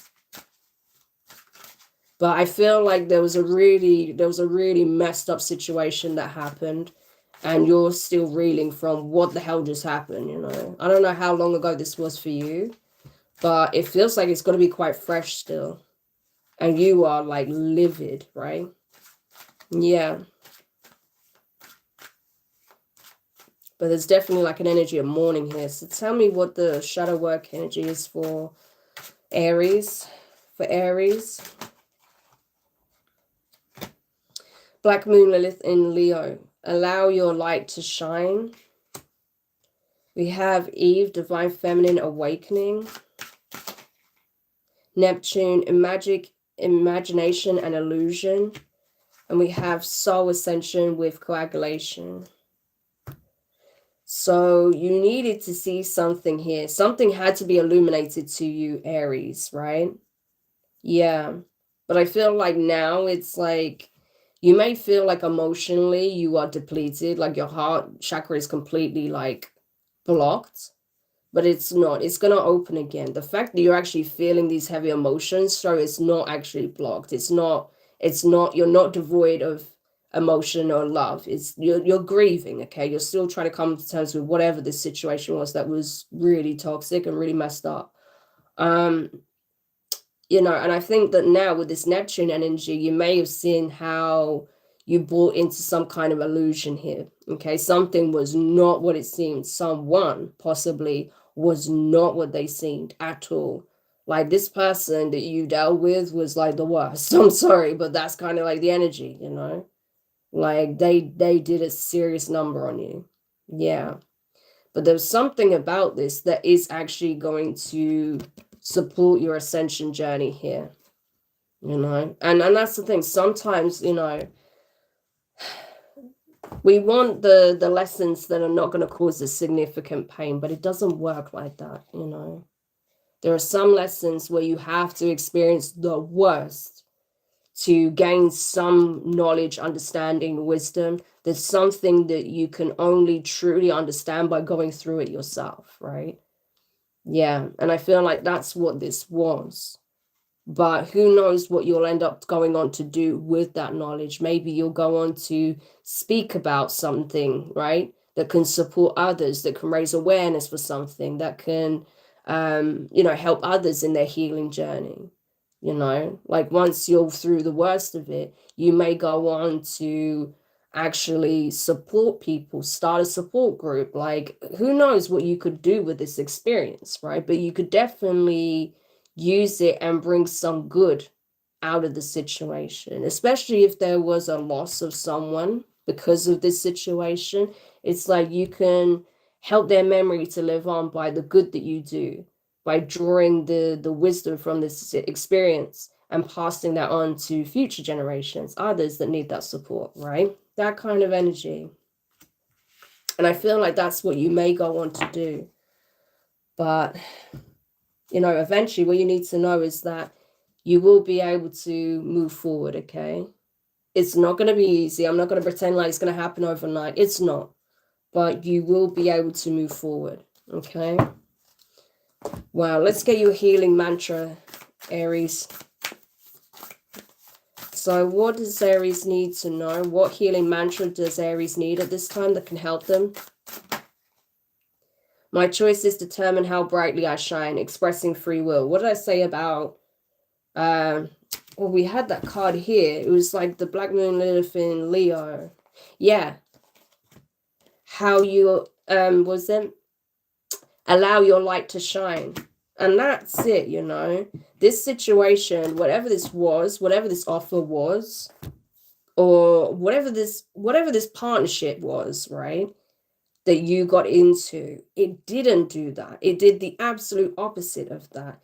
It was reflecting how you were not following your true will, right? Expressing free will. My choices determine how brightly I shine. Allow your light to shine. Yeah. But you will have an opportunity to do that now, right? You'll learn from this and say, you know what? I'm never going to be in that situation again. I'm never going to allow someone to bend my will to that extent again, right? I am not going to go with what looks good on paper, right? I'm going to take the time to do my research. I'm going to take my time to truly understand a person. I'm going to take my time to really get in tune with what I truly want, what is truly of my highest good, what is best for me, right? Yeah, because there's something about this where it wasn't actually what you wanted from what I could see. Like, your heart wasn't in this on some level. So I don't know if this was something financial or, you know, some kind of partnership of sorts, business contract. I don't know what it was, but it did not serve you well in the moment. But it could go on to serve you in a positive way and possibly others in the future, okay?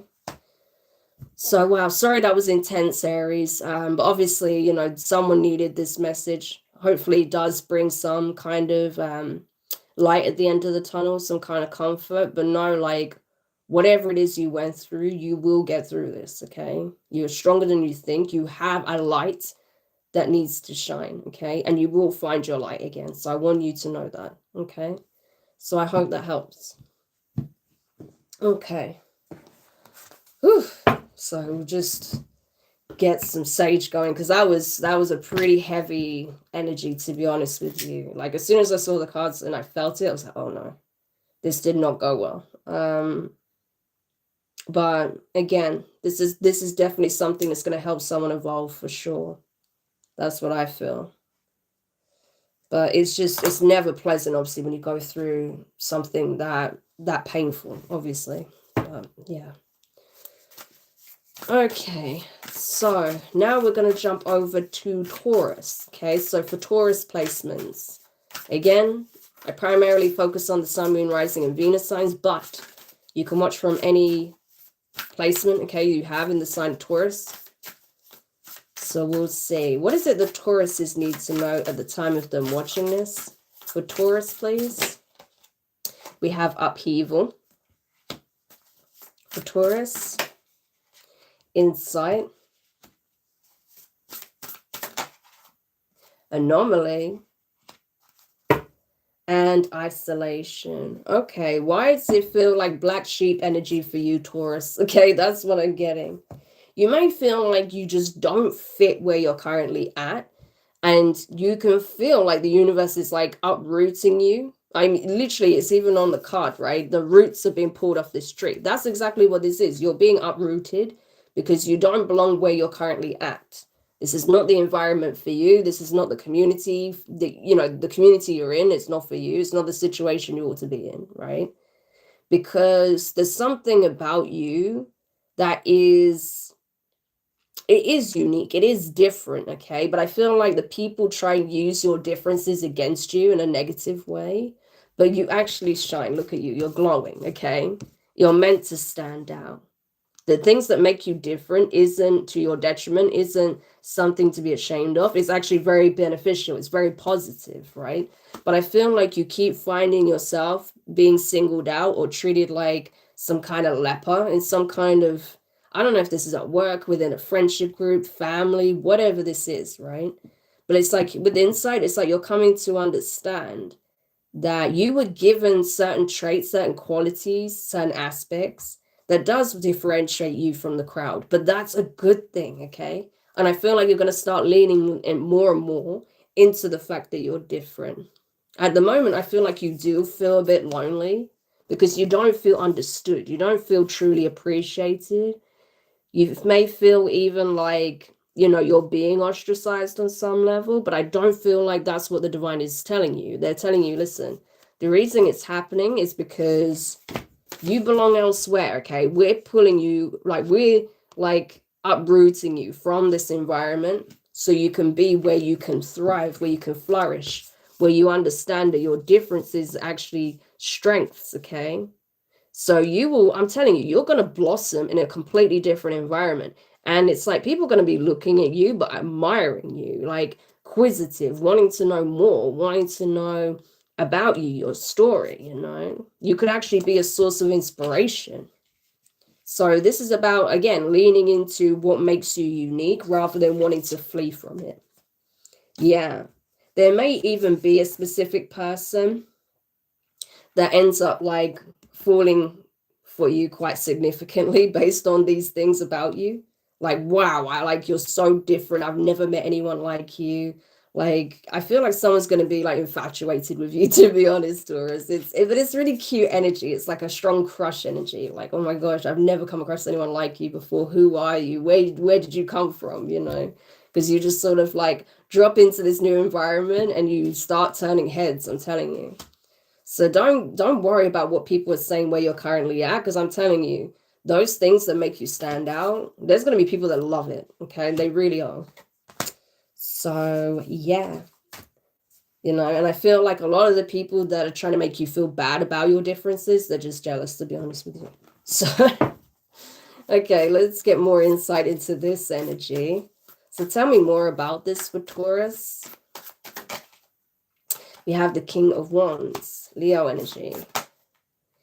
The Queen of Pentacles in reverse, Capricorn. We have the High Priestess in reverse, Pisces, Cancer energy. The Four of Cups and the Seven of Pentacles. Yeah. So essentially it's this, Taurus, right? I feel like you have people trying to antagonize you, of course, right? People who, again, I feel like there are the people that have an issue with you and the fact that there's something about you that's different, okay? Or there may be several things about you that's unique or different to them. These are not people I would even worry about, to be honest with you. Queen of Pentacles in reverse. It's like these people, they literally don't have anything going for them. There's nothing about them that makes them different. They do everything that everyone else is doing, right? These are people that they don't even have like the desire to like improve their lives, improve themselves. They don't show up for themselves. They don't show up for other people, right? These are lazy people, very lazy, people that just expect things on a plate, right? Yeah. These could even be people that like are jealous of you, because I'm getting like kind of like a self-made energy. Like it's not that you haven't had support, but it's like you do a lot by yourself and you're glowing, you're shining, you know, you dress the way you dress, you look the way you look, and people may be judging you because you appear different, but it's like, you know, these people they don't, there's nothing about them really, you know. They're like very plain, very basic is what I'm getting. But also it's like, you know, they could be in the energy where they expect things to just be done for them, right? And these, say for example, these could be people that like, say like if it's about like the way you look in terms of the way you dress, just as an example, okay?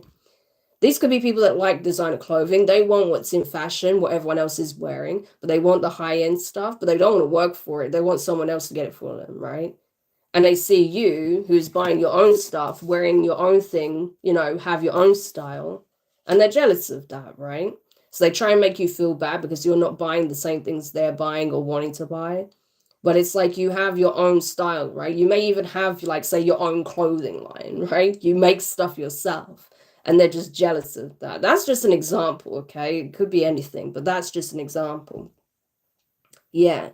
But I feel like these people, you know, they're just not, they don't think for themselves. High Priestess in reverse. You know, these people don't have insight. They're not self-aware. They're not worldly. I don't feel like these people, I feel like these people are very narrow-minded, right? Very much in the box. Like they're very much locked into the matrix, put it that way. So it's a case of, why are you going to concern yourself with small-minded people? Just leave them where they're at, okay? 8 of Cups. And keep on moving forward. Because you know what's worth your energy and your time, what you want to invest your money, your resources into. It may not be the same things as these people, and they may be judging you for that, but so what? Like, I feel like you have nothing to worry about here whatsoever. So you may find, you know, a situation where, you know, out of nowhere, you getting some kind of opportunity, okay, with the King of Wands, because that's very like assertive. That is a leader, okay? Again, a trendsetter. That's the energy I'm getting for you. So you may have an opportunity to, you know, start some kind of entrepreneurship, start some kind of business, start a project, do something creative, okay? But I feel like you are definitely going to be a trailblazer, right?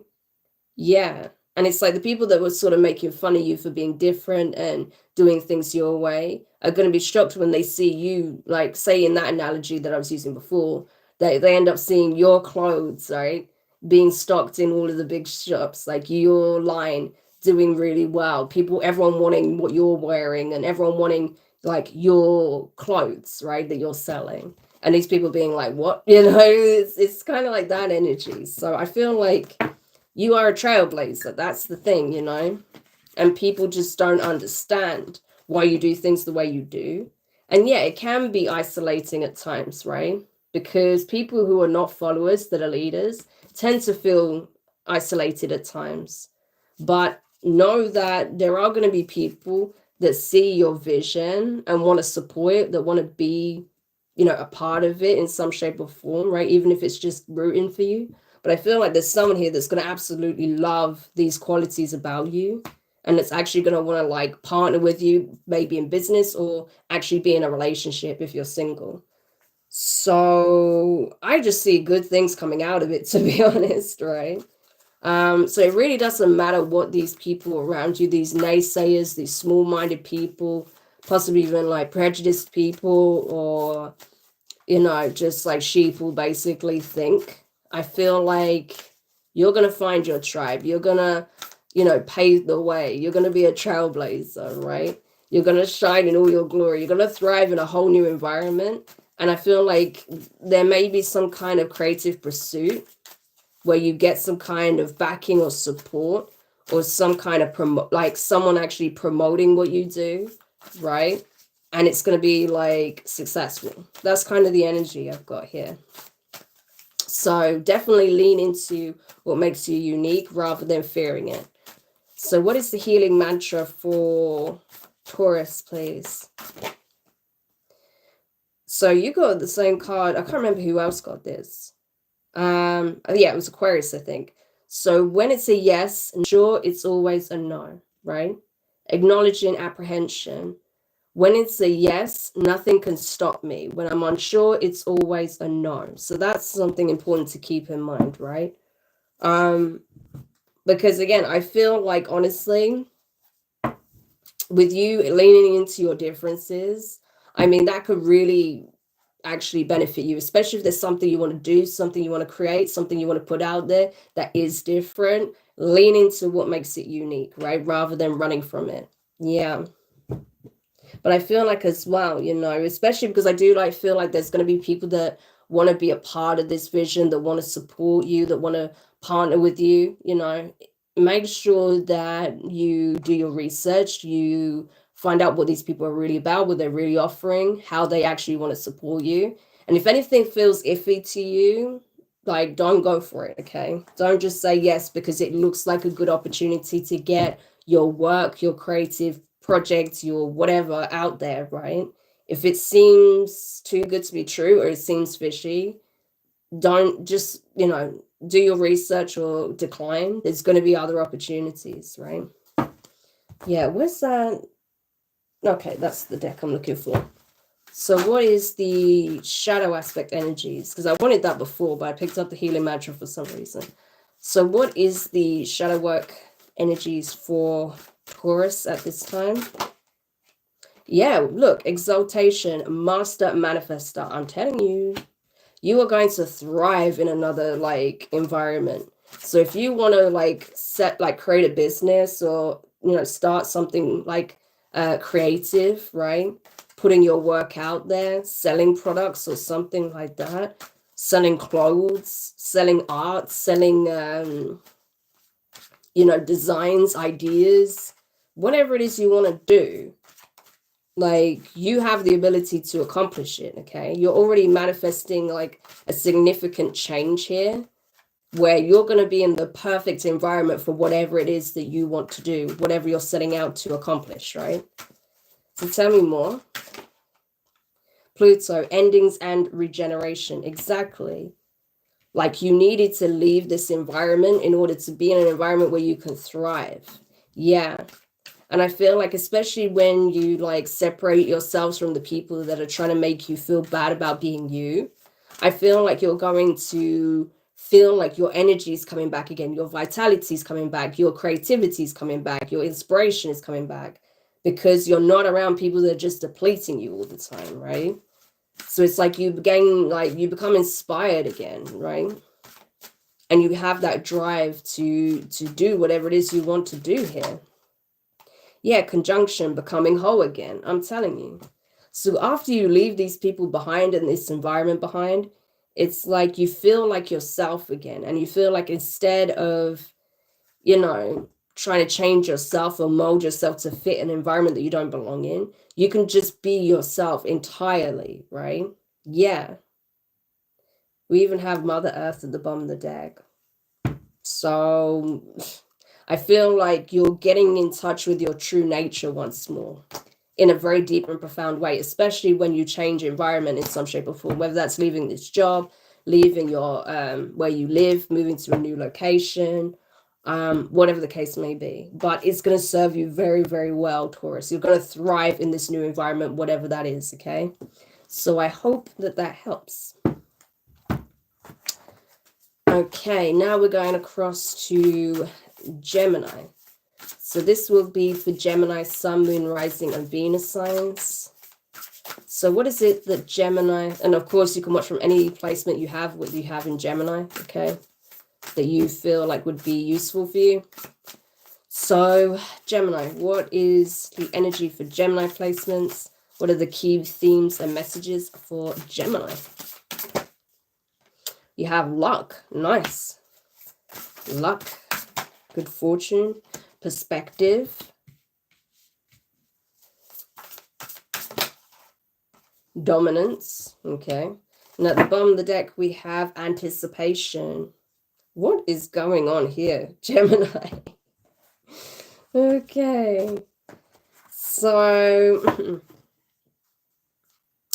it feels like you're regaining control over various aspects of your life, okay? It may be that you felt like you were out of sorts for a time, or you felt like things weren't really panning out for you, okay? But you're realizing that everything is working out in your favor. That's kind of the energy here, right? And I feel like for a time as well, you're realizing that the more you try and control certain things or the actions of certain people, the further away you are from what it is that you actually want to accomplish here. The more you just surrender, let things be what they be, let people choose what they want to choose, and just focus on what it is that you want to attract for yourself, okay? You know, making sure that you are in a high vibration. That's what opened the door for this good fortune and this positive energy, this good luck to come in, right? So I feel like that's what you're realizing. It's like you've learned a lesson on how you can attract good fortune here, right? And that is by knowing when to surrender control and knowing when to take control of certain situations as well, right? You're looking at things definitely really differently, right? And I feel like because you're looking at things differently, you're moving differently. And because you're moving differently as well, it's having positive outcomes here. That's what I see, you know? I feel like as well, you know, there may be even someone that you want to connect with, okay? Possibly even to clear the air with, because you may have felt like, you know, you may have got off on the wrong foot, or there was some kind of miscommunication here, or someone didn't get your intentions. They may have thought it was one way when it was actually another. So it's like there may be an opportunity for you to have this conversation with someone so you can clear the air, right? And make it known what your intentions are. And it wasn't about that you want to control this person, but, you know, you wanted to ensure a certain outcome here. And, you know, it may have just got lost in translation, right? Something like that. Okay. So I definitely feel like there is an opportunity to, you know, essentially like, what's the word? What's the phrase I'm looking for?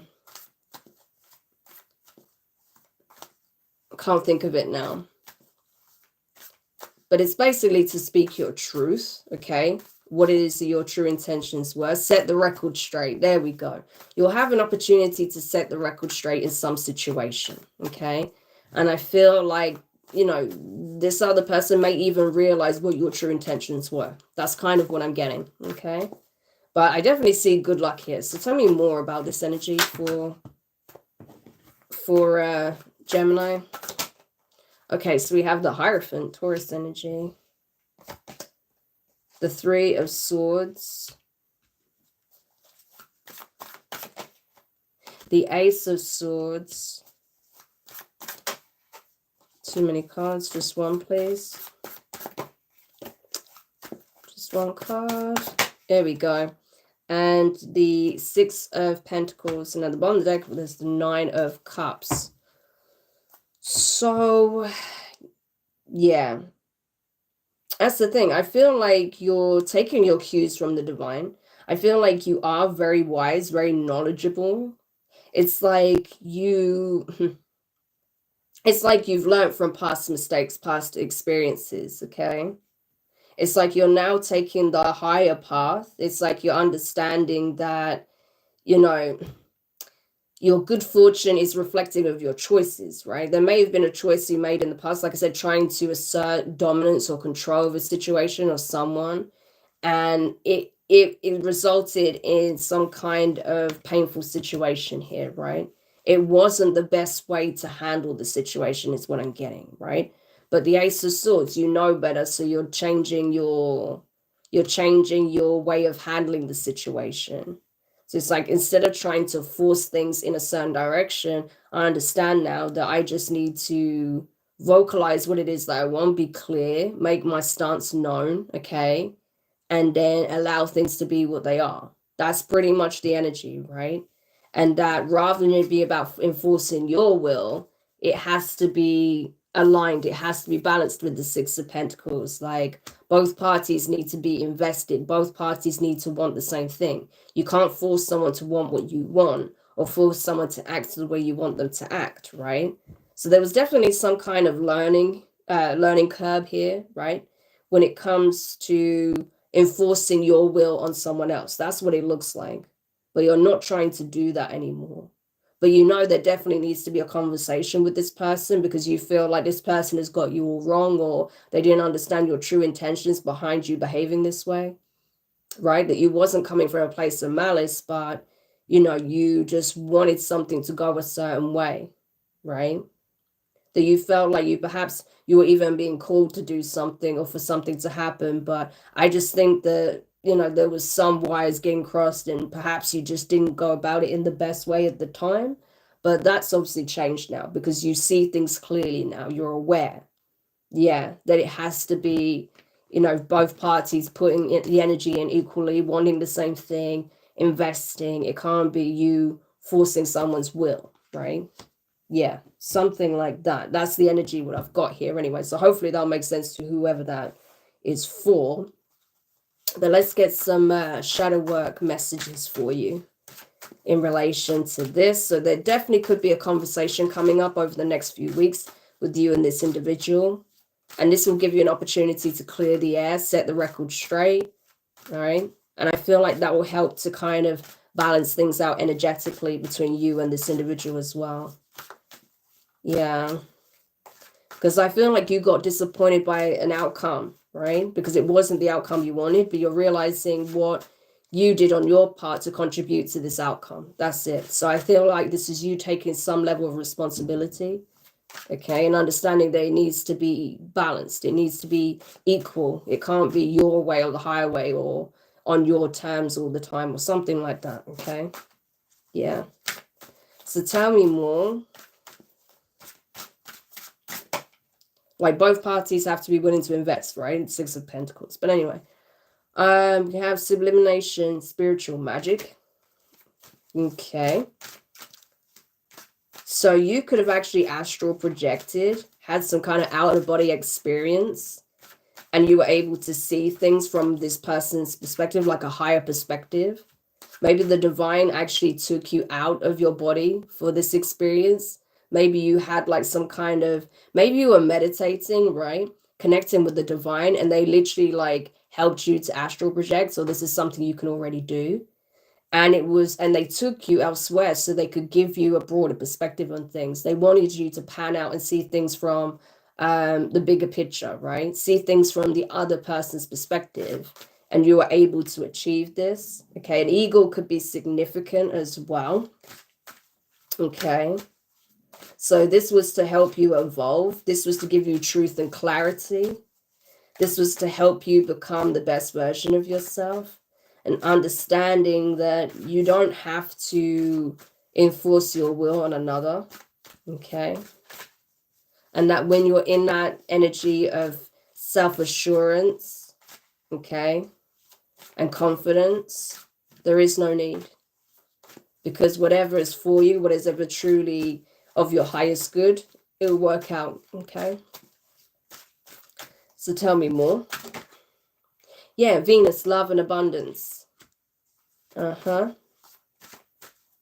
So this could be in what it's in relation to, possibly like a romantic connection, or like something that you're trying to attract, something you're trying to build here.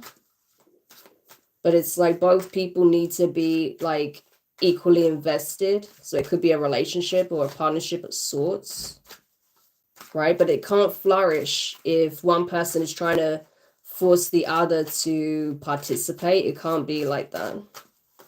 Yeah. And we have Pluto, endings and regeneration. Yeah.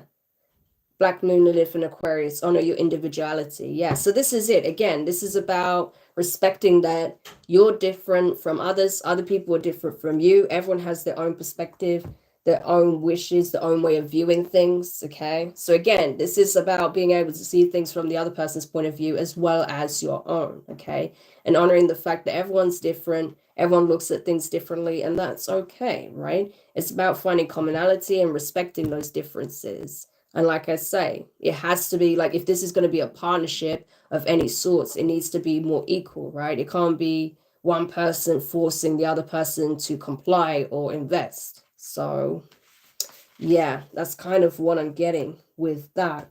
But this is something you've learned now. So I feel like this lesson has been understood against, you know, hence the Ace of Swords, right? You have that clarity, you have that awareness, you have that knowledge now. So you're doing things differently.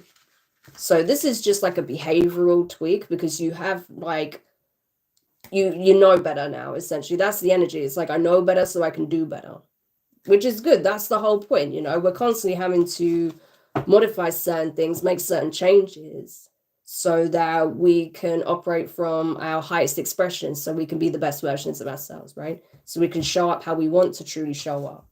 So that's a good thing. Okay, so now let's get a healing mantra for you, Gemini. Sorry if you could hear my stomach rumbling before. I'm actually getting kind of hungry, so I will be getting something to eat after this live stream. But yeah, what's that? Skittles. Love your readings. Happy Thanksgiving. Oh, thank you so much. I'm glad you enjoy it. Happy Thanksgiving. So what is the healing mantra for Gemini at this time? I don't choose sides, I take a stand. Encountering conflict. Yeah. So again, this isn't about like, so with this energy as well, and also I am the missing piece that completes the puzzle of the universe. It's like, instead of, oh, this is really interesting, quite deep as well, because I feel like I'm getting Merkaba energy off of this, like as above, so below, balance, having the keys, right? Having the awareness, the knowledge. Yeah. So it's like you're understanding your shadow and your light aspects better. You're understanding the nature and the polarities of the universe, people. There's the light and the shadow, you know, good and bad in all things, right? The gray matter in between. And it's like, rather than, you know, again, being in that energy of it's my way, the highway, you're understanding, okay, this is where I stand. This is what I want. If you're on my wavelength, cool. If you're not, then okay, then, you know, we can part ways, and it doesn't have to be this big freaking like war, essentially, you know. It's kind of like that. So not everything has to be warfare. It doesn't always have to be that you're always on the battlefield, right? It's knowing that you can simply take a stance. If someone isn't on the same page as you, that's fine, okay? But you can't force someone to be on the same page as you. That's what you've come to realize. So again, this is where this mantra is key. I don't choose sides, I take a stand. Absolutely. So yeah, awesome. I hope that helps whoever needed that message. It was quite a profound one, actually, because especially because I feel like this is definitely relevant for Geminis who have been knee deep in spiritual warfare. It's not easy, you know, because there has been a lot of infernal energy, there's been a lot of divine energy. So it can be very difficult to not be too heavily on one side of the fence, but you know, it's all about finding balance within as well, you know, and being able to see things from an objective viewpoint, right? That not everything in toxic is inherently evil, right? That could be another thing. And not that everything that appears to be light and airy is actually so, right? So I just feel like now you have real clarity. Okay. I feel like, you know, your discernment, your clarity, your awareness is like, your intuition is like crystal sharp, crystal clear right now. So that's awesome. So I hope that helps Gemini. Okay. So now we're going to go over to Cancer. So this will be for Cancer, Sun, Moon, Rising, and Venus signs, and any other Cancer placement that you want to watch from, that's fine. Grey matter, beautifully put. Yeah, exactly. There absolutely is grey matter, you know. Not everything's always cut and dry, so that's where discernment comes in. But yeah, so let's see. What is the key themes, energies, and messages for the Cancerians? Okay, for Cancerians, please. Okay, we have caching. What else for Cancerians? Protection. Exposed. And commitment. Wow, okay. So, excuse me, Cancer. It looks like it looks like with this energy, caching and protection, it's like there's something you're trying to protect. There's more than one thing you're trying to protect right now. It's like you're keeping what's like close to your heart as close to you as possible. That's what it feels like, right? It's like you're trying to protect that which is very close to your heart. I don't feel like this is about resources, not with these energies. I feel like this is about those you love most, those who are nearest and dearest to you, especially if you are in some kind of commitment, okay, or relationship. This could even speak on family, okay? You could have a child or be expecting a child for some of you, you know? This could even be things that you're thinking about in the coming months. Say if you're expecting a child, for example, you may be concerned about how you can best safeguard your child from, you know, the cruel world or whatever, right? You may be concerned that you may have to do this alone. You may be concerned that they may be vulnerable, right? There is an element of vulnerability when it comes to this. It's like you want to make sure you do all you can to do your part to protect that which you love most. That's what it feels like. But you feel like even with the best of intentions, all the will in the world, there may be some situation that you fear will be outside of your control, right? Yeah. You may feel like, you know, when your loved ones are at their most vulnerable, that's when a predator can strike. So especially if you have children, you may be terrified of something happening to your child, okay?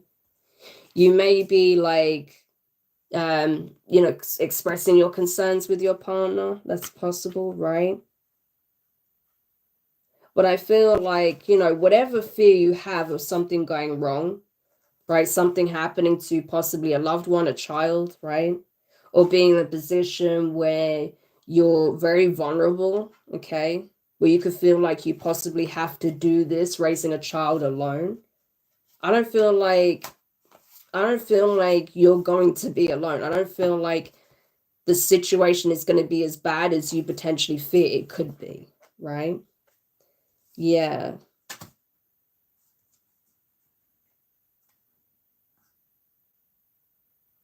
I do feel like as well, there may be some external source with mimicry that's trying to play on some kind of fear that you have, right? This could be someone who's like mocking your concerns that you feel, like someone who doesn't take your concerns seriously. But that's because they don't know your story. They don't know what you've experienced, right? That could be possible. So it really doesn't matter if they understand your concerns or not. I feel like where it matters most, you'll have that support, right? But I just feel like you're really concerned about what's going to happen to your loved ones. I don't feel like this is even about yourself. You're more worried about your nearest and dearest, right?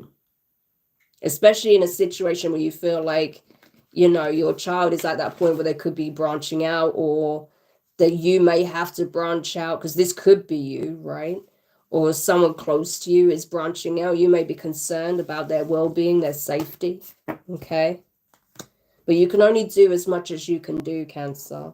So this isn't about trying to control someone. This is like trying to safeguard someone. That's what it looks like. Doing everything you can to like ensure someone's safety as well as possibly your own. But you can only do so much, right? And I don't feel like you have to do this alone. So that's interesting. Hang on, why am I putting these cards away? Let me leave these here for now. All right, so let me get some tarot cards on this. But that's what I'm getting. Like, I feel like you're just so afraid of, you know, of not being able to protect those you love most, right? Tell me more about this energy, please, for Cancer. Yeah, we have the Knight of Pentacles, Virgo energy. The King of Wands, Leo energy. The Page of Swords in reverse, so that could be why.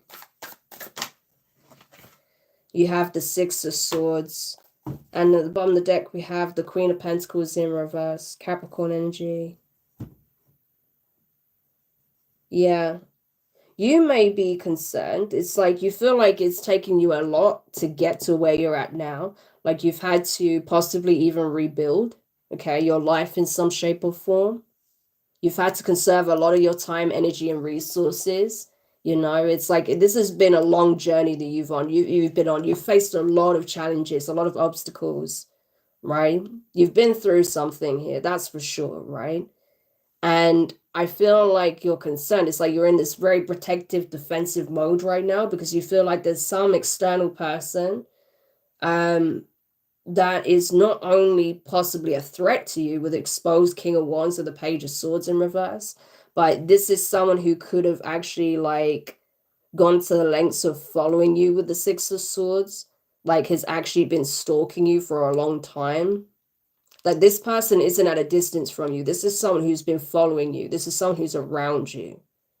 And it's like you could have been picking up on that. You may not have been able to prove that. You may not have been able to pinpoint who that person is, right? But you may have seen some weird things. And it's like you're concerned. You're concerned that, you know, someone doesn't mean you well, or someone's in a confrontational energy, right? That someone means you harm. But you feel like someone has been literally following you. It's like you're trying to move from rough waters to calm waters, right? You've been rebuilding, regenerating, healing, moving forward, right? But it's like something is still haunting you, but you feel like it's not just imagined. It's not that it's just what you went through in the past is following you, even though I do feel like it is. You feel like there's an imminent threat, right? That there is some kind of predator that has it out for you or your family. That's what you're concerned about. You know, with this Queen of Pentacles in reverse as well. Again, it's like feeling like you can't protect a loved one or protect yourself from what could happen here, right? With the Strength card and the Four of Pentacles in reverse, it's like losing all that you value most, what you hold dear, having it taken from you with the Strength card, or being taken. Wow, this is crazy. What is this? So I don't know what situation you faced in the past. Maybe you had been targeted, okay? Yeah, because a lot of my collective have dealt with situations, unfortunately, where they have been targeted for whatever reason. And you feel like there is someone who's still lurking. There's like some kind of predatory behavior going on where someone's still like lurking, following, someone that may has actually like moved around into your environment. Maybe, wow, I didn't mean to say moved around to your environment. So maybe someone has actually moved into your environment that you didn't know had moved there and that has been watching you and following you. But I don't feel like this is paranoia. This is based on real concerns here, right? Yeah. And you're concerned that this person may catch you out when you're unaware. Again, someone who's a predator. This is crazy. So you're afraid for your family's safety, your person's safety, or your own safety, or all of the above. Oh my gosh, Cancer. You can only do what you can do, but of course, do what you can to keep yourself safe, okay? So tell me more about this energy. What is the shadow elements for this, for Cancers? For Cancers, please. We have Adam, dark divine father of creation. So it could very well be a masculine that you feel like cannot be trusted. So you could be a feminine, or you're a masculine and this is a feminine, but with the King of Wands showing up, it could be a masculine if you're a feminine. And this is someone that could have even been like a divine counterpart or a soulmate or something like that, or a twin or a karmic, right? Or a past life soulmate or whatever. But it's like, I don't know, it's like this energy of feeling like you've been targeted consistently by possibly the opposite sex, okay? And it's happening again, or it's still happening. And it's like you're worried about protecting what you love. That's what it feels like. Wow, what is this? Yeah, Black Moon, Lilith, and Taurus, you are worthy. It's funny because I just happened to look underneath and we got Black Moon, Lilith, and Cancer. Honor your emotions. So I feel like the divine is letting you know, like, hey, it's, you know, your feelings are valid. Like, this is not imagined. Like, what you're thinking, what you're feeling is happening, is actually happening. Which is why you feel like you need to safeguard yourself, your family, your home. Do what you need to do, okay? But at the same time, you're not meant to live in a fear state, okay? Because I feel like, you know, on the flip side of this energy, you are literally being protected by Source, you know? And that's what they want you to know. Like, hey, we're looking out for you. That's why protection is there. Because like, hey, we're looking out for you. We're giving you the heads up when you need it. Okay, know that you are loved, you are protected, you are guided. Okay, you are deserving of a happy, abundant life. We're not gonna let this person like take that from you when you've worked so hard to, you know, get this far, right? Especially if you did take some kind of loss in the past, or you had to leave a difficult situation behind and move on, right? Like, we're not gonna let them take this from you. Yeah, exactly. Thank you. Black Moon, Lilith in Libra. You deserve balance. This is it. You deserve a balanced, healthy life, relationships across the board, friendships, you know, family life. You deserve peace. You deserve serenity. You deserve to have stability, security, or equilibrium, right? Exactly. So I feel like, you know, you deserve to have a beautiful life. That's what they're trying to say. Not looking over your shoulder wondering if this person's going to strike. Like, what is this? So, but I feel like they need you to know that this will come to an end. This person isn't going to be able to keep interfering with your life as they have done, okay? But this absolutely is someone who's like in predatory energy. It's like they've been trying to track you down, hunt you down. Maybe they have. And it looks like they are in your environment, like they're not at a distance anymore. So if you had moved, this person is in your environment. So it's not imagined, right? It's not in your head. So that's crazy. So what is the healing mantra for Cancer that can help them? What is the healing mantra for Cancer? I have a right to be excited, okay? Embodying my soul. Exactly, right? Each breath confirms how awake I already am. How awake and aware. Exactly. You're still here. You're not going anywhere anytime soon, Cancer, right? That's what you need to know. Doesn't matter what this person has in their mind, okay?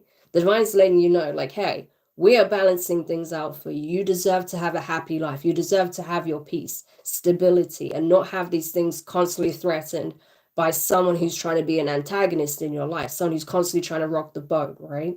Someone who has an obsession with seeing your every move, finding out what's going on with you, right? Someone who refuses to learn from these lessons. Yeah, because this person has literally not just been like, you know, sort of tracking what you've got going on, but like they've literally been following you. So I feel like, and we saw endings, right? I feel like the divine is letting you know, like, hey, you've got good things coming in. Don't worry about it. This situation is going to come to an end. But it's good that you're aware because your feelings about it is valid. It's correct. So this isn't just something that you're still dealing with from the past. This is something that's followed you even to where you are now. It's still happening. That's the point. So I do feel like it's important to be aware, okay, to make a note of anything that is odd or suspicious. And if you do see something significant or you feel like you could be in danger, do what you need to do. Call the authorities, okay? So, crazy read, Cancer, but I hope that helps and that serves as a heads up for whoever needed that confirmation, okay? Okay, now we're going to go over to Leo, okay? So this is going to be for Leo, Sun, Moon, Rising, and Venus placements. And whatever placement you want to watch from, okay, is your business. But specifically, that's what I target the most. But yes, for Leos, what do they need to know for the month of December? What is it that's coming up? Or the key themes and energies that may come up for Leo in December? Okay, so we have distance, distraction, insight, and battle. Okay, what is this, Leo?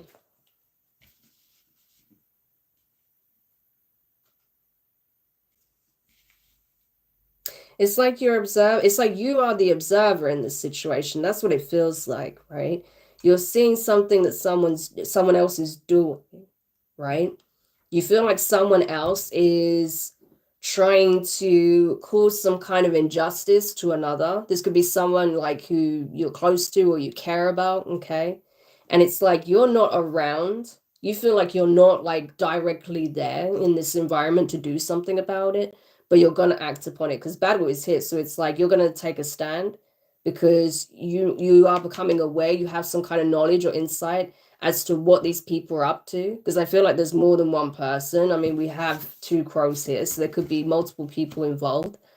But it's like you're not actually part of this, but you're observing, or you find out that there's some situation going on where someone is trying to cause an injustice, take an advantage, or a group of people are trying to take advantage of someone else. And that triggers you, okay? Like you actually want to confront these people about what they're doing. Because like I said, they could be doing this to someone that you actually care about. So that, you know, strength, bravery, courageous, hero aspect to the Leo energy is definitely coming in strong in this reading, okay? So you may find out something over the next few weeks. You may see something that really pisses you off, that you feel like is an injustice. Like some people are trying to cause some kind of injustice to someone who doesn't deserve it, right? Someone you know, perhaps.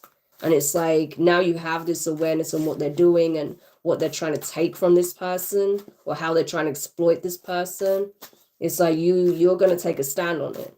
So, wow. Okay. So tell me more about this for Leo, please.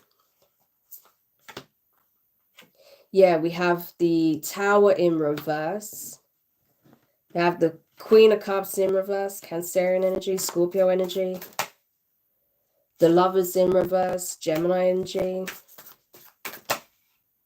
The Six of Pentacles in reverse. And the Seven of Cups, yeah. So it's like there's already been some kind of tower moment, okay? There's already been like some kind of, I don't know. Something is already broken down. This could be a relationship or a connection that's already broken down. It's like someone is no longer invested in a connection or someone no longer chooses to go towards someone. That's what it feels like, something like that. Someone is not investing or someone is making a different choice, a different investment, refusing not to invest emotionally.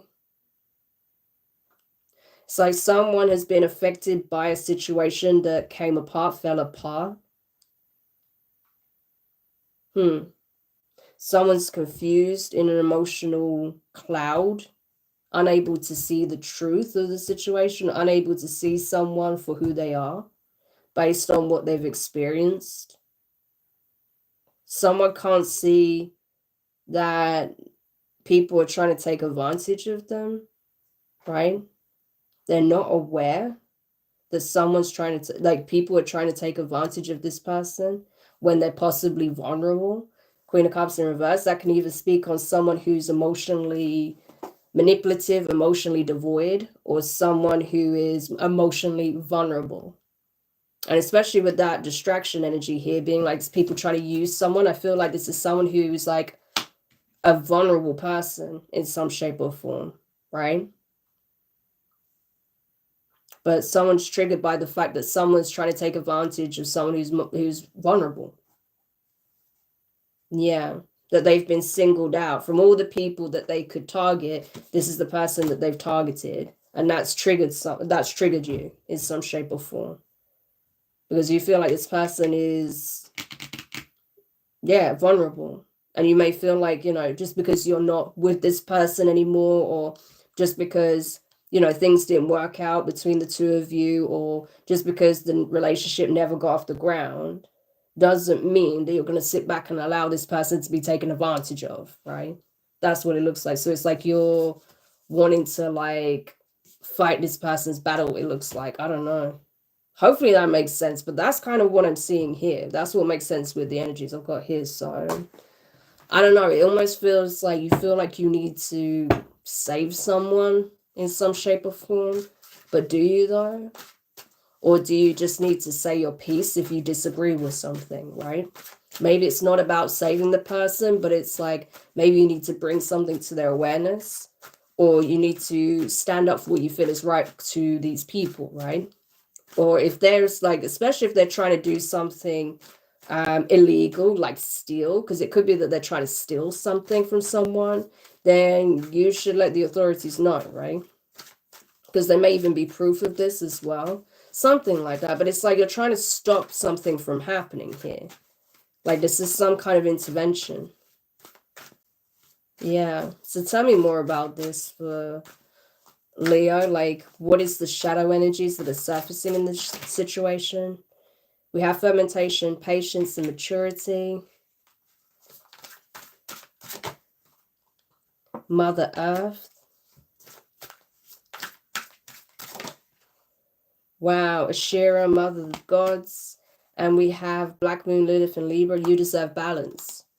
Yeah. So, Leo, it's like you feel like you're not in the same energy you once were, okay? Like you've grown up a lot, like since you perhaps separated from this person. So you could have once been in a relationship with this person, but you feel like you've grown, you've become more wise, okay?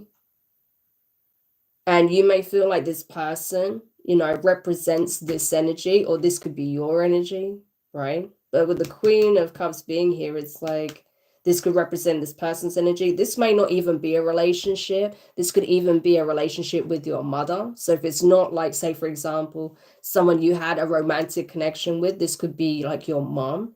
And it's like you're concerned that someone's trying to like exploit your mother in some shape or form, especially with Mother Earth and Mother of the Gods. Or you see this person as like a divine being, and it triggers you that people are trying to exploit someone who you feel like is vulnerable, but is so giving, right? Yeah. Or this is something that happened already, and this has greatly affected this person, and it's like you wanna challenge the people that are responsible for this, right? It's like you want to be justice. That's what it looks like. You deserve balance. Like you want to be the scales here. You want to right the wrong, create balance, create justice. Look, we have Black Moon, Lilith, and Gemini, right? Liberate your truth. It's like you want to speak, like I say, you want to confront these people, right? You want to speak your truth. You want to bring justice to the situation because you feel like someone here that you care about, either it's your mom or an ex-partner or some love interest or someone that, you never really had a connection with, but maybe there was something that could have happened there. You feel like they weren't deserving of the treatment they got from people who were trying to exploit them, take advantage of them, that maybe even stole from them. And it's like you want to speak your piece. It's like you want to take a stand. Yeah, because this is someone that you care about at the end of the day. So this may be something that comes to light in the month of December for you, where it comes to your awareness of what these people did. So this could have already happened. And then it's like, no, like while I've got these people here, so say, for example, you go back home for the holidays or whatever, and you find out what these people did to a relative or an ex-partner or something like that, you may actually have an opportunity where these people will be in front of you and you'll be able to confront them about this. Like, hey, why did you do this? I found out you did this, blah, blah, blah. Like, you may speak your mind. It looks like you will say your piece, put it that way, right? But if there's anything like any like criminal wrongdoing, then you may be in a position where you can actually bring this to the awareness of the authorities, okay? Especially if you have proof. So there's that. So what is the healing mantra for Leo? What is the healing mantra for Leo? For Leo, please. There is nothing to do but wait, soothing and patience. And we saw that energy of patience and maturity, right? So you may have wanted to act impulsively. So this could be something that you're already finding out, right? Or you will find out. And you may feel like you have to make this right, that you have to rush, like I say, to this person's aid or, you know, be the savior. But that's not what it's about. It's about waiting for the right opportunity to come forward and then speak your mind, express yourself, okay? Do things logically, do things by the book, right? Don't act impulsively, because otherwise that confrontation could end up into like a full-on like shit show, right?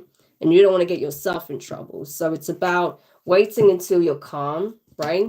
So not when you're just reacting to what you're finding out, calming yourself, taking some time out to center, process your emotions, and think logically on what you need to do, right? You can obviously say your piece, speak your truth, which is encouraged, but you don't want to react. You want to respond, right?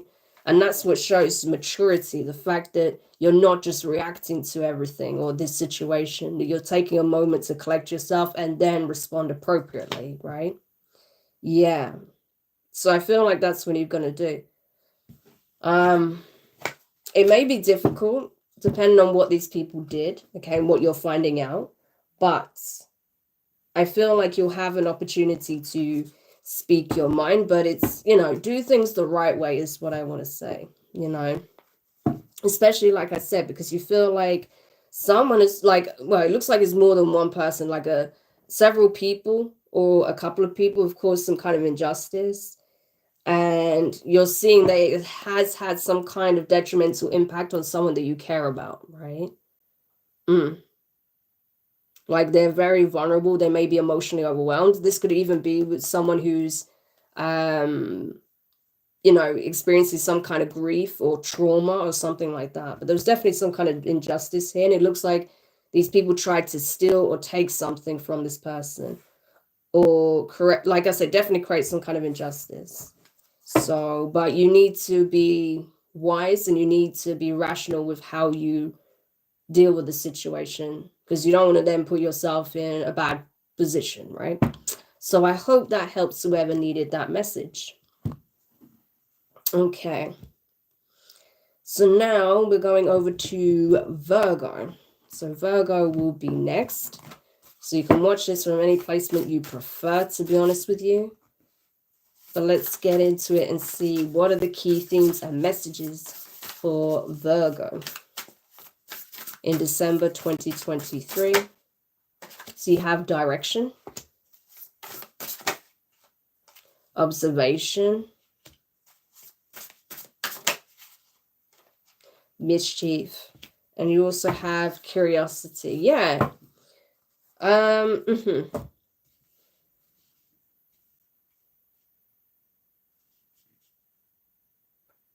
It's almost like you may be a bystander in a situation.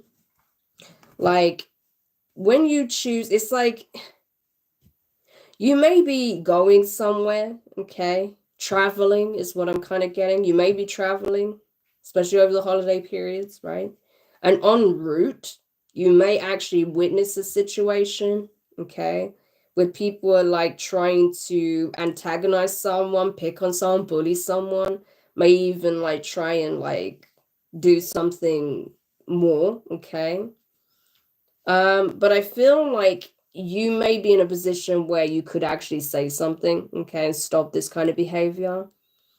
I also feel like as well that you may be learning from observing how other people behave in certain situations. So say, for example, rather than, you know, looking at things subjectively and responding from that, you may be just observing how other people are responding, right, to a situation that is causing some kind of havoc in your environment. But I don't feel like you're directly involved. I feel like, again, it's like a bystander effect. Like, it's almost like you're observing to see what other people are going to do, right? And I don't think that's because that's going to necessarily dictate what you do, but it's like you're curious, right? Hence curiosity being here. It's like you're curious how other people are going to respond to whatever the situation is. Interesting. Maybe you're looking at this almost like as a learning situation, like an experiment almost, like, oh, okay, so this is happening. I wonder what these people are going to do now this is unfolding. Because you seemed completely detached from whatever this is, right? But I don't feel like it's a situation where if someone's in trouble, you're just going to ignore them or just allow it to happen. No.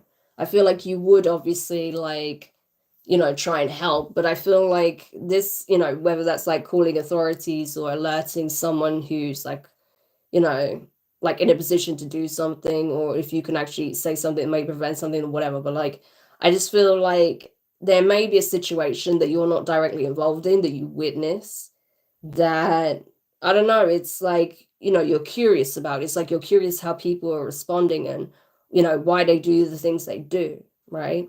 So you're very detached from it, but it's like you're trying to understand certain people's behavior. That's what it feels like. Like, why are they acting that way, right? You're trying to make sense of it. Interesting. Very interesting. So I feel like there's going to be events that play out around you in the month of December, but it's not directly to you. But you are going to be like closely observing what these people do, right? Yeah, maybe just out of sheer curiosity. Yeah. You may feel like these people are around someone possibly that's connected to you, and you may feel like they're not a good influence for them, okay? Especially if this is like, if you have children and they're like, you know, your child's friends, or, you know, if this is like a relative's friends or something like that, you may feel like, you know, these people are not a good influence. And especially, like, say for example, these are just examples. Say if like you're out and about in town and you happen to see your child's friends and you see them acting up, bullying someone, or just misbehaving, doing things that could get them in trouble, you may be looking at them like, so this is what they get up to when they think no one's looking, right? And you're just like, yeah, I can't have them hanging around people like this. They'll get them into trouble. They're a terrible influence on them. You know, they're going to start behaving this way, you know, stuff like that. That's kind of what I'm getting. It's like trying to put your child on the right path there, hence direction, right? Because you may be concerned that someone's taking like a, you know, it's like taking a leaf out of the wrong book, put it that way, you know, like imitating the behavior of the people they're around, but they're not around good people. It's that type of energy. So it's like you're trying to guide them in the right direction, but you feel like they're misguided in some shape or form. Something like that. That's kind of what I'm getting, right? So tell me more about this energy. Yeah, we have the Page of Pentacles in reverse, Taurus, Virgo, Libra energy. Libra with the Justice card in reverse. Yeah, you definitely feel like someone's on the wrong path here, and it's like you're trying to talk sense into them, right? Because some, like, for example, if this is a child, you may be concerned that they're like involved in stealing, robbing, or something like that, because that's what their friends are doing. Or this is like the type of behavior they might get involved in, right? Doing things that you wouldn't approve of, that could actually get them in trouble with the justice system. So you're worried that someone's become very misguided. Yeah. Like they're around the wrong people, the wrong influences. Yeah, Ten of Pentacles. You may be seeing, like, how are these people got so much money? Like, are they making this money lawfully? Like, what is this firm? What is this company? What is this home about? You know, what is this family about? What is this friend group about? How have they got so much money at their age? Or, you know, they don't seemingly have a job or something like that, you know? And you're wondering how they've accumulated all this money. Yeah. But you're seeing that they possibly have acquired it through unlawful means or something like that. Very interesting read, but okay. Seven of Cups, yeah. But the thing is, they may not have it as good as they're trying to portray it to be, okay? It may not be. Yeah, Ten of Cups in reverse and the Eight of Wands. That's the thing. I don't feel like, you know, they're as made as they're trying to portray themselves to be. There may even be a situation where they get into trouble, okay? They like try to steal from the wrong person. That person ends up fighting back. They then end up having to scatter, or that person is able to call the police, or there's a police officer nearby and they get in trouble, right? Eight of Wands, everyone's like scattering. I literally see like this ram skull and then all of these wands. I see this as like these people scattering. Yeah. So I don't know. It feels like someone connected to you may have got involved with the wrong crowd, like a shady business, a gang, or just a group of people that are up to no good, you know? And it's like you're trying to get them like back on track away from this, or trying to guide them in the right direction before they get into serious trouble. That's what it looks like. Yeah, because you don't want them to end up in jail, right? So this is definitely someone who's misguided that you're trying to, you know, guide in the right direction. Okay, so tell me more about the shadow aspects of this energy. Tell me more about the shadow work needed.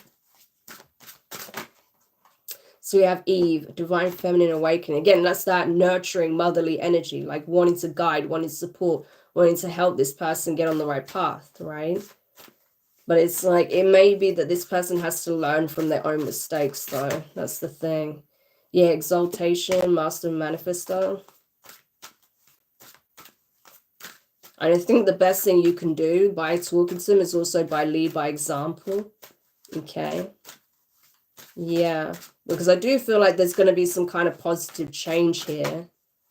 Yeah, dissolution, emotional clearing, and shadow release. I do feel like there's going to be a positive change, especially if they come close to getting in trouble, like just by affiliation. I think these people are going to realize, like this person's going to realize, like, okay, like I dodged a bullet there because I wasn't actually there. I wasn't actually involved in that event, but clearly this isn't any good, right? So I feel like if you're like hoping that this person sees sense and they get on the right track, that's actually going to happen. You're actually manifesting that. But I feel like this person had to have like some kind of close call to realize that they were on the wrong path entirely, and that you were just trying to support them and help them get back on track, right? But I feel like as well, you know, whatever, like there may be like a bit of a strain between you and this person's connection, but I feel like you'll have the opportunity to clear the air, to be able to discuss your feelings, okay, resolve the issues, and be able to, you know, let them go. Because if this is a child, this child could be acting out because of something that affected them, especially if there was anything major that happened in their life growing up, like a separation or a messy like divorce or some kind of abuse or something like that, right? Or I don't know, some kind of situation that caused upheaval, then that could be you know, why they were acting out. But I feel like there will be an opportunity to, you know, resolve that. Okay, it doesn't necessarily have to be a child, but it's that kind of energy. So I hope that helps. All right, and now we'll go over to Libra. Oh wait, before we go to Libra, sorry, I need to give you your healing mantra. I almost forgot, right?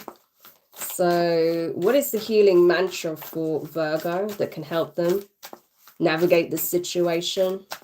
The healing mantra for Virgo. Yeah, my choices determine how brightly I shine, expressing free will. That's the thing. This person had to come to realize it for themselves, right?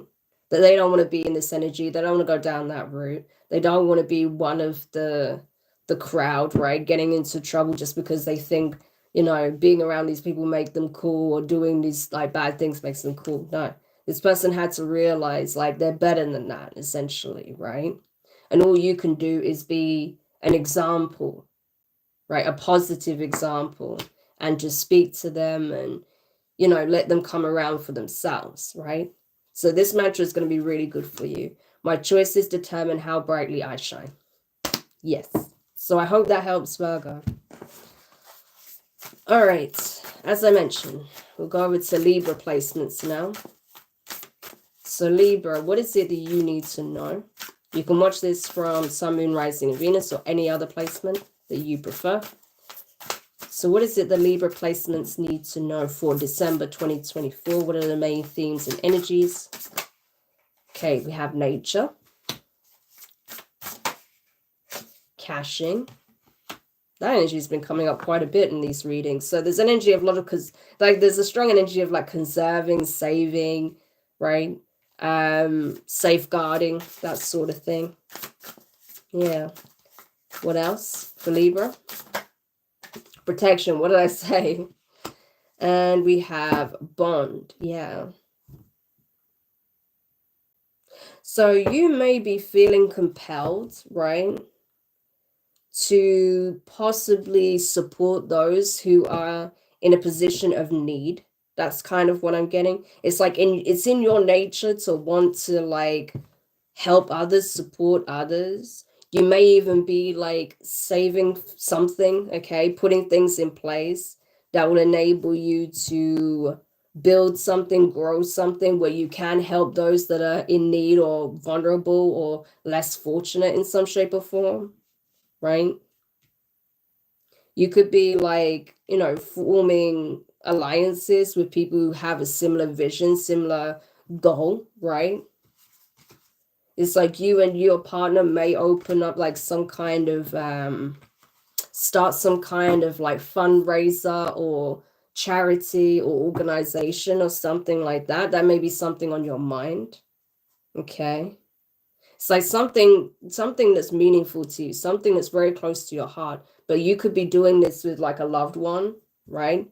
Where you provide some kind of support, help people who are, like I said, in need of some kind of support or safeguarding, right?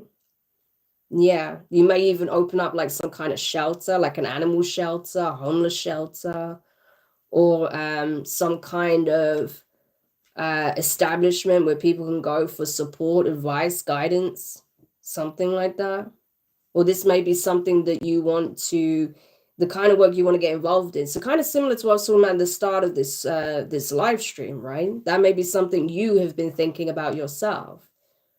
But it's like definitely there is a strong energy of like, you know, it's in your nature to want to help others, put it that way. And you're thinking about how you can best do that. You may already have some plans that you're putting in motion on how you can basically support others, which is really nice, actually. Okay, awesome. That's awesome energy for those who resonate with that. So let's have a look. Let's get more insight into what this is. Tell me more about this for Libra, please. 5 of Pentacles. Yeah, what did I say? People less fortunate, right? People that may be impoverished or are lonely, don't have anyone. That, you know, there's definitely an energy of like poverty and loneliness here, that's for sure. Tell me more. Ace of Swords, yeah. So you have an idea. You've been given some kind of divine inspiration on what to do, how you can go about helping solve some kind of problem here when it comes to like extreme poverty, homelessness, or loneliness, or something like that. And you've been given some kind of divine inspiration and idea on how you can support those in need, right? So you're already like putting maybe like some kind of funds aside. You're already putting some plan in motion on how you can do that. You may even be looking for some kind of investment to get something off the ground where you can provide a service or some kind of support or something. Yeah, Death card. Scorpio energy. Justice.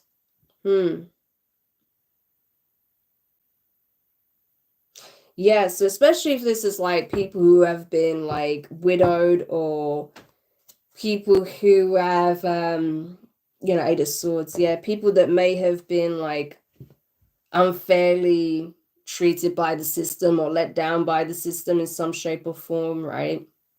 You may actually be starting like some kind of some kind of organization or charity that helps them get the legal advice they need for free, or like if they're fighting an eviction or fighting like like an unlawful like death case or something like that. It could be something along those lines of like getting like legal representation or support or something like that. Or this can be about like supporting, like I said, people or even animals that are like in need of like support, right? Or shelter or something like that. But yeah, it's interesting. But I do feel like whatever this is, it's a big change from what you're already doing. That's for sure. That's why the death card is here. It's like you're ending something to begin this in a way. That's what it looks like. You may be concerned with the Eight of Swords, whether or not this is a good idea. But I feel like this was like something you were inspired to do. This was some kind of divine inspiration. The divine gave you the idea to do this, right? So I don't feel like this is something you should be concerned about. It is a big change, of course, but I feel like this is something that, you would be excellent at because it's something that's close to your heart. It's something that you can do, right? You may have some expertise in whatever it is that you want to help with, whatever this would, whatever support this would provide. So I feel like, you'd be, a very good person, the right person to do this, right? Because this is already using knowledge that you have and you're using it to help others in a positive way. So that's awesome, right? But you may just be concerned, like the doubts may be creeping in, like, but what if I don't get investment, or what if I don't get support, or what if this doesn't work out, But again, those are the normal types of fears that you can get surfacing, that can surface when you're about to do something significant, especially if it's something like very different to what you had planned or what you was already doing. But I feel like, again, with the Ace of Swords, it's like something that you were being given the idea to do, right? The divine literally gave you this idea because they felt like you would be a really good candidate to start this mission, to complete this mission, right? Whatever it is, it's something along those lines. It doesn't have to be quite that, but it's that type of energy. Hopefully you get what I'm at, where I'm coming from. So yeah, so in terms of the shadow energies, we have Black Moon, Lilith in Pisces. Honor your boundaries. Yeah. Tell me more. Dissolution, emotional clearing. So again, even here, you can see like there's a feminine like helping a masculine up, right? So it's like you feel compelled to do this. And if this is what you feel like you need to do, go for it. But just make sure that, as much as you're helping people and you want to save people, that you don't end up, oversharing, overgiving, and putting yourself in a bad position, right? That may be why you need to like conserve your energy, conserve your resources, right? Don't give away all that you have. You need to make sure that you can take care of yourself as well. That's really important, right? And not just like in terms of resources and emotions, but also your energy, right? Emotional clearing, yeah. You may even feel compelled to do, like, I have to say, there may be an element to this where you feel like this is a good way to atone for something for some of you, right? Or to like help you overcome some kind of pain, grief that you experienced, like something that was difficult for you, something you've been holding to emotionally. You may feel like this is something that will help you free you from this energy, right? In some shape or form. Yeah, we have the moon, intuition and emotional healing. So definitely you feel like, this would not only help others, but this would help you help yourself, right? Like there's something about giving back to others that would be very healing for you, right? Possibly because you've been through similar circumstances or you've had similar challenges, right? Yeah, we have a Shira, mother of the gods. So it's like, It's like you just feel compelled to give back in some shape or form or support others. Yeah. It's like you're understanding that, you know, if you don't want to see these kinds of injustices, then there's something that needs to be done to change it. So it's like you want to do your part, essentially, right?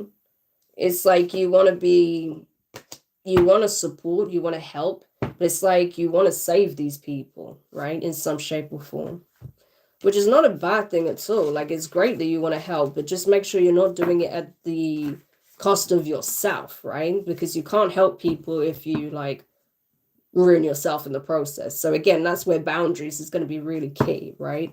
Knowing how far to go with certain things and when to hold back, conserve your energy, conserve your resources, and not put everything on the table, right? Finding that balance is going to be really key. Yeah. Okay. So what is the healing mantra for Libra, please? The healing mantra. My losses prove how deeply I loved, processing grief. What did I say? There is like an emotional imperative for you to do this work because you feel like this will help you to process this grief. It will help you to heal from whatever this was that you went through, whatever loss you took, and you're helping others improve their situation. But it's definitely coming from a place of pain, right?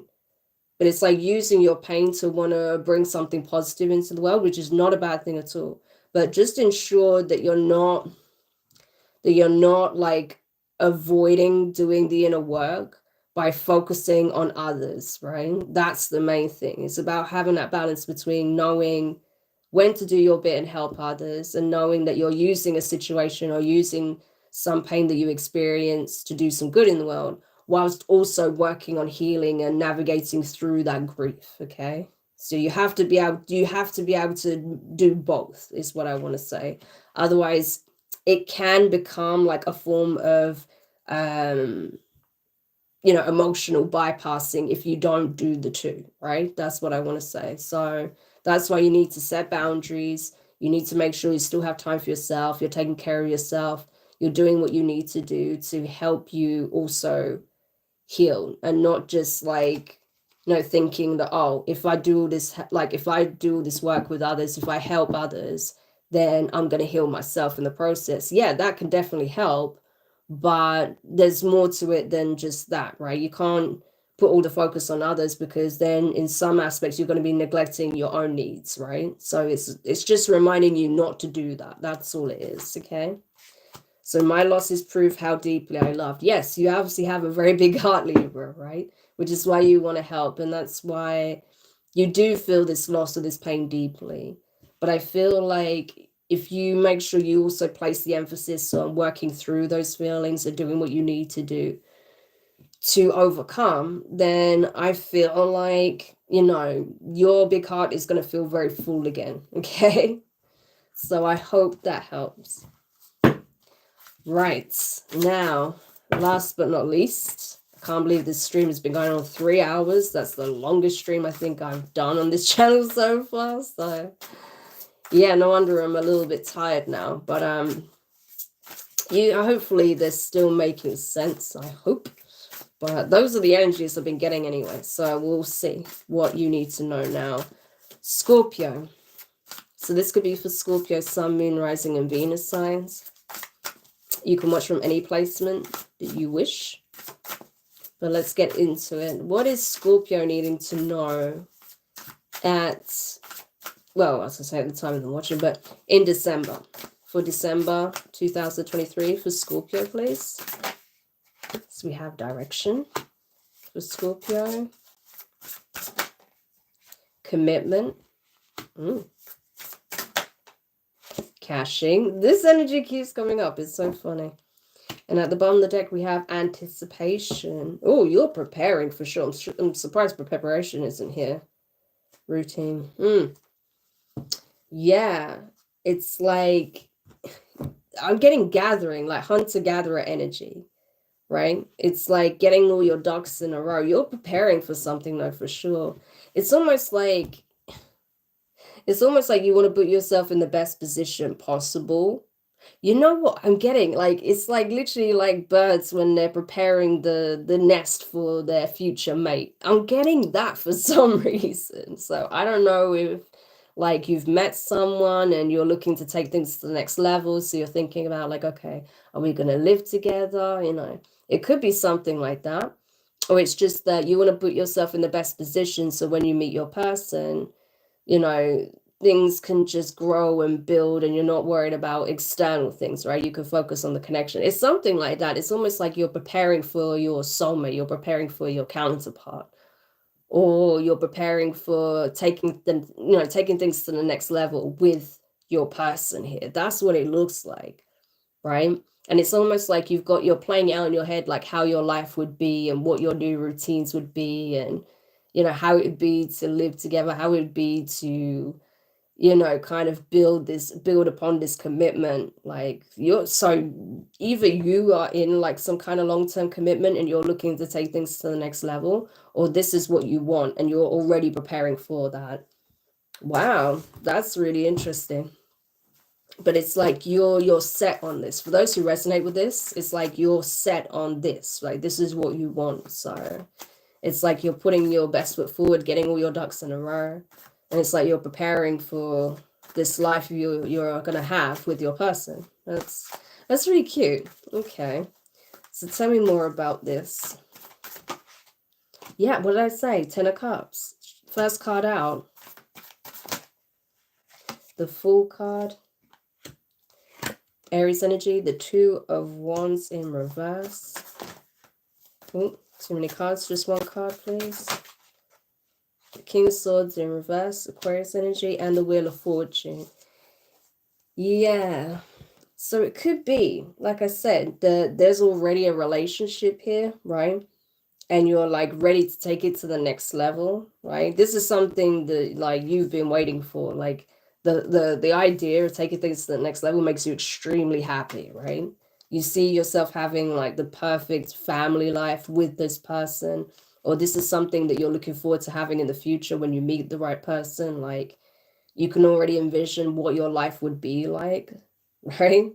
And I feel like, you know, if you have already connected with this person, you're ready to take that leap of faith, right? You're ready to take things to the next level with the Fool card. You know, it's very cute energy, I have to say. It's like you're really coming at this with the best of intentions, with your best foot forward. You may feel like someone is stuck currently, right, in some kind of other situation that they're having to wrap up first. Or you may feel like you can't move forward yet because there's something else that you need to deal with. With the King of Swords in reverse, that could be speaking on like a messy divorce or separation, someone who's not making it easy by any means. So this could be someone who is trying to like stop you from moving forward, or this could be someone that, you know, someone that you're connected to is dealing with that. Oh, light just went off. Bear with me 1 second. I'm not surprised. I mean, after this many hours, jeez. So I'm just going to change power banks. Ugh. There we go.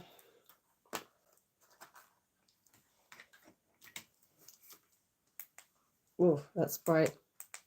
Here we go. And we're back. Sorry about that. Okay. My light just went out, so I had to sort that out. Yeah. So it could be something like that, you know, where someone is still kind of having to wrap up a previous situation, could be you or them. And they feel stuck, like they can't move things to the next level yet until they deal with this other person. Okay, this could be someone like, oh, someone very psychologically damaging, narcissistic, abusive. This could be someone very cruel, nasty, someone completely dishonest. This could be someone who lacks like integrity. This could be someone who's not very smart either, but thinks they're really smart. You know, this is someone who likes to belittle people. It's not a nice energy. The King of Swords in reverse is not a nice energy. So it could be that you're still trying to like get away from this person, or you're trying to wrap up maybe a divorce or a separation or something with this person, or you're waiting on someone else to like get away from that energy or wrap something up with that energy. That's kind of what I'm getting. Yeah, but things are changing for sure. With the Wheel of Fortune, I feel like that is going to happen. So, and I think you know it too. That's why anticipation is here, is because you already feel the change of the wind. Yeah, with release as well, routine and release. It's like, you know, you understand that you need this change, that you can't go back to the past. You can't go back to this person or this situation because it becomes like repetitive. You know, a repetitive cycle where nothing changes, nothing flourishes, with growth being here as well. So, yeah, either that's you or them, but either way, there is a change absolutely happening here. So, yeah. So let's see, what is the shadow aspect that's coming up here, or the shadow work that is needed? What is the shadow work that is needed in regards to this situation for Scorpio? We have coagulation, soul ascension. Yeah. So I feel like both parties are like sort of, it's like the light and shadow aspects, and more than balancing, they're actually integrating for both parties, which is awesome. Okay. So it's only a matter of time before this actually takes place. Yeah, we have Saturn, age, reality, and discipline. So that's it. It's been about learning some karmic lessons here, resolving past life karma, ancestral karma, generational curses, things of that nature. Everything's unfolding in divine timing. But there was definitely some important lessons that needed to be learned. Also, I do feel like this King of Swords in reverse could be a karmic energy. Okay.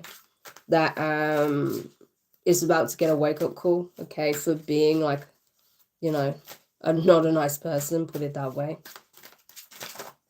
Tell me more. Yeah, we have Uranus, Spark of Genius, Ascension. Exactly. So someone who's definitely like, I feel like someone has cleared their karmic debt. Yeah, someone's definitely cleared their karmic debt.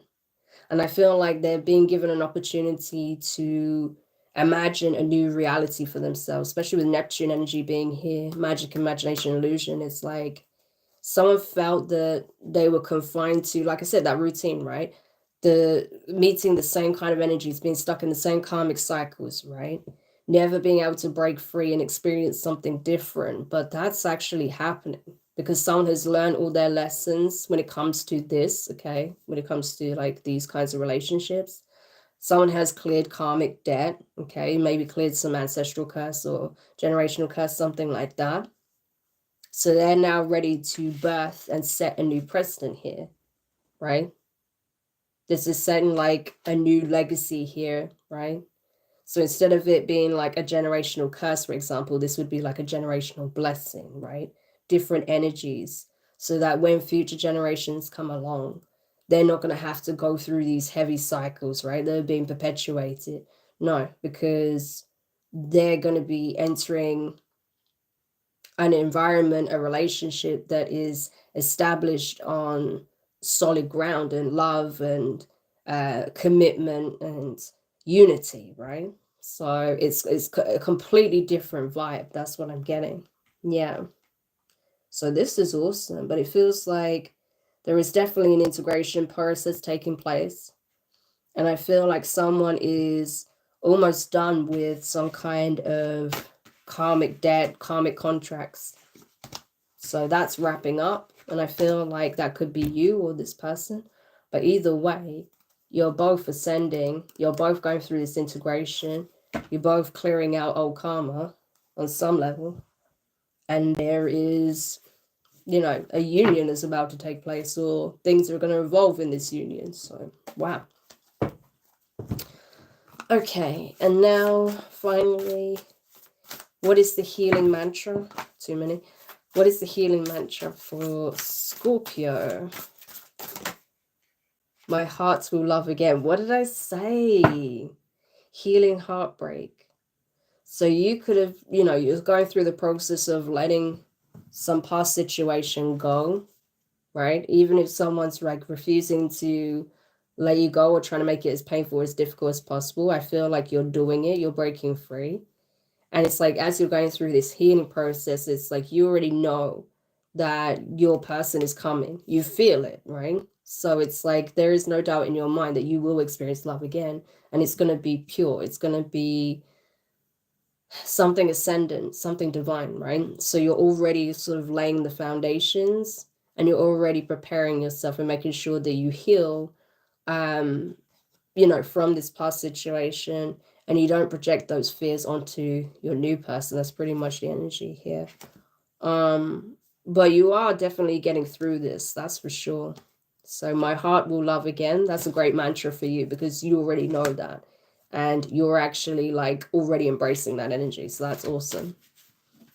Wow, Scorpio, that's really cool. So that is it. That is the December 2024 readings for all zodiac signs. I feel like we went through a bit of a roller coaster there, some highs, some lows, but ultimately I feel like it is leading to the betterment of all, okay? Even the challenging situations, I feel like it's all helping us to, like, you know, become the highest vibrational versions of ourselves. It's helping us to do the integration work. It's helping us to release. It's helping us to attract what it is that we want. It's helping us to essentially become the ambassadors of change, right? Positive change. I feel like that's a big driving factor in a lot of what we're experiencing currently, because a lot of us are seeking that change. And so it's like the divine is putting us through what we need to go through in order to become that change. That's what it feels like. Even if it doesn't seem like that in the moment or make sense at the time, I feel like that will become more apparent over time. So very, very transformative, very powerful energy. But I do hope this helps. Thank you so much for everyone, well, to everyone who has tuned in to the live. I really appreciate all of the comments, the likes as well. If you're watching after the fact, make sure you hit the thumbs up, subscribe if you haven't already, click the notifications bell, click all so you don't miss any of your upcoming readings. And yeah, I'll be back hopefully next Thursday. Well, actually, next Thursday I may be away, okay? But I will find a day to do another live next week beforehand. But yes, either way, I will speak to you guys soon. Have an amazing rest of your day, or your evening, depending on where you are. And I will see you guys again soon. So take care. Bye for now.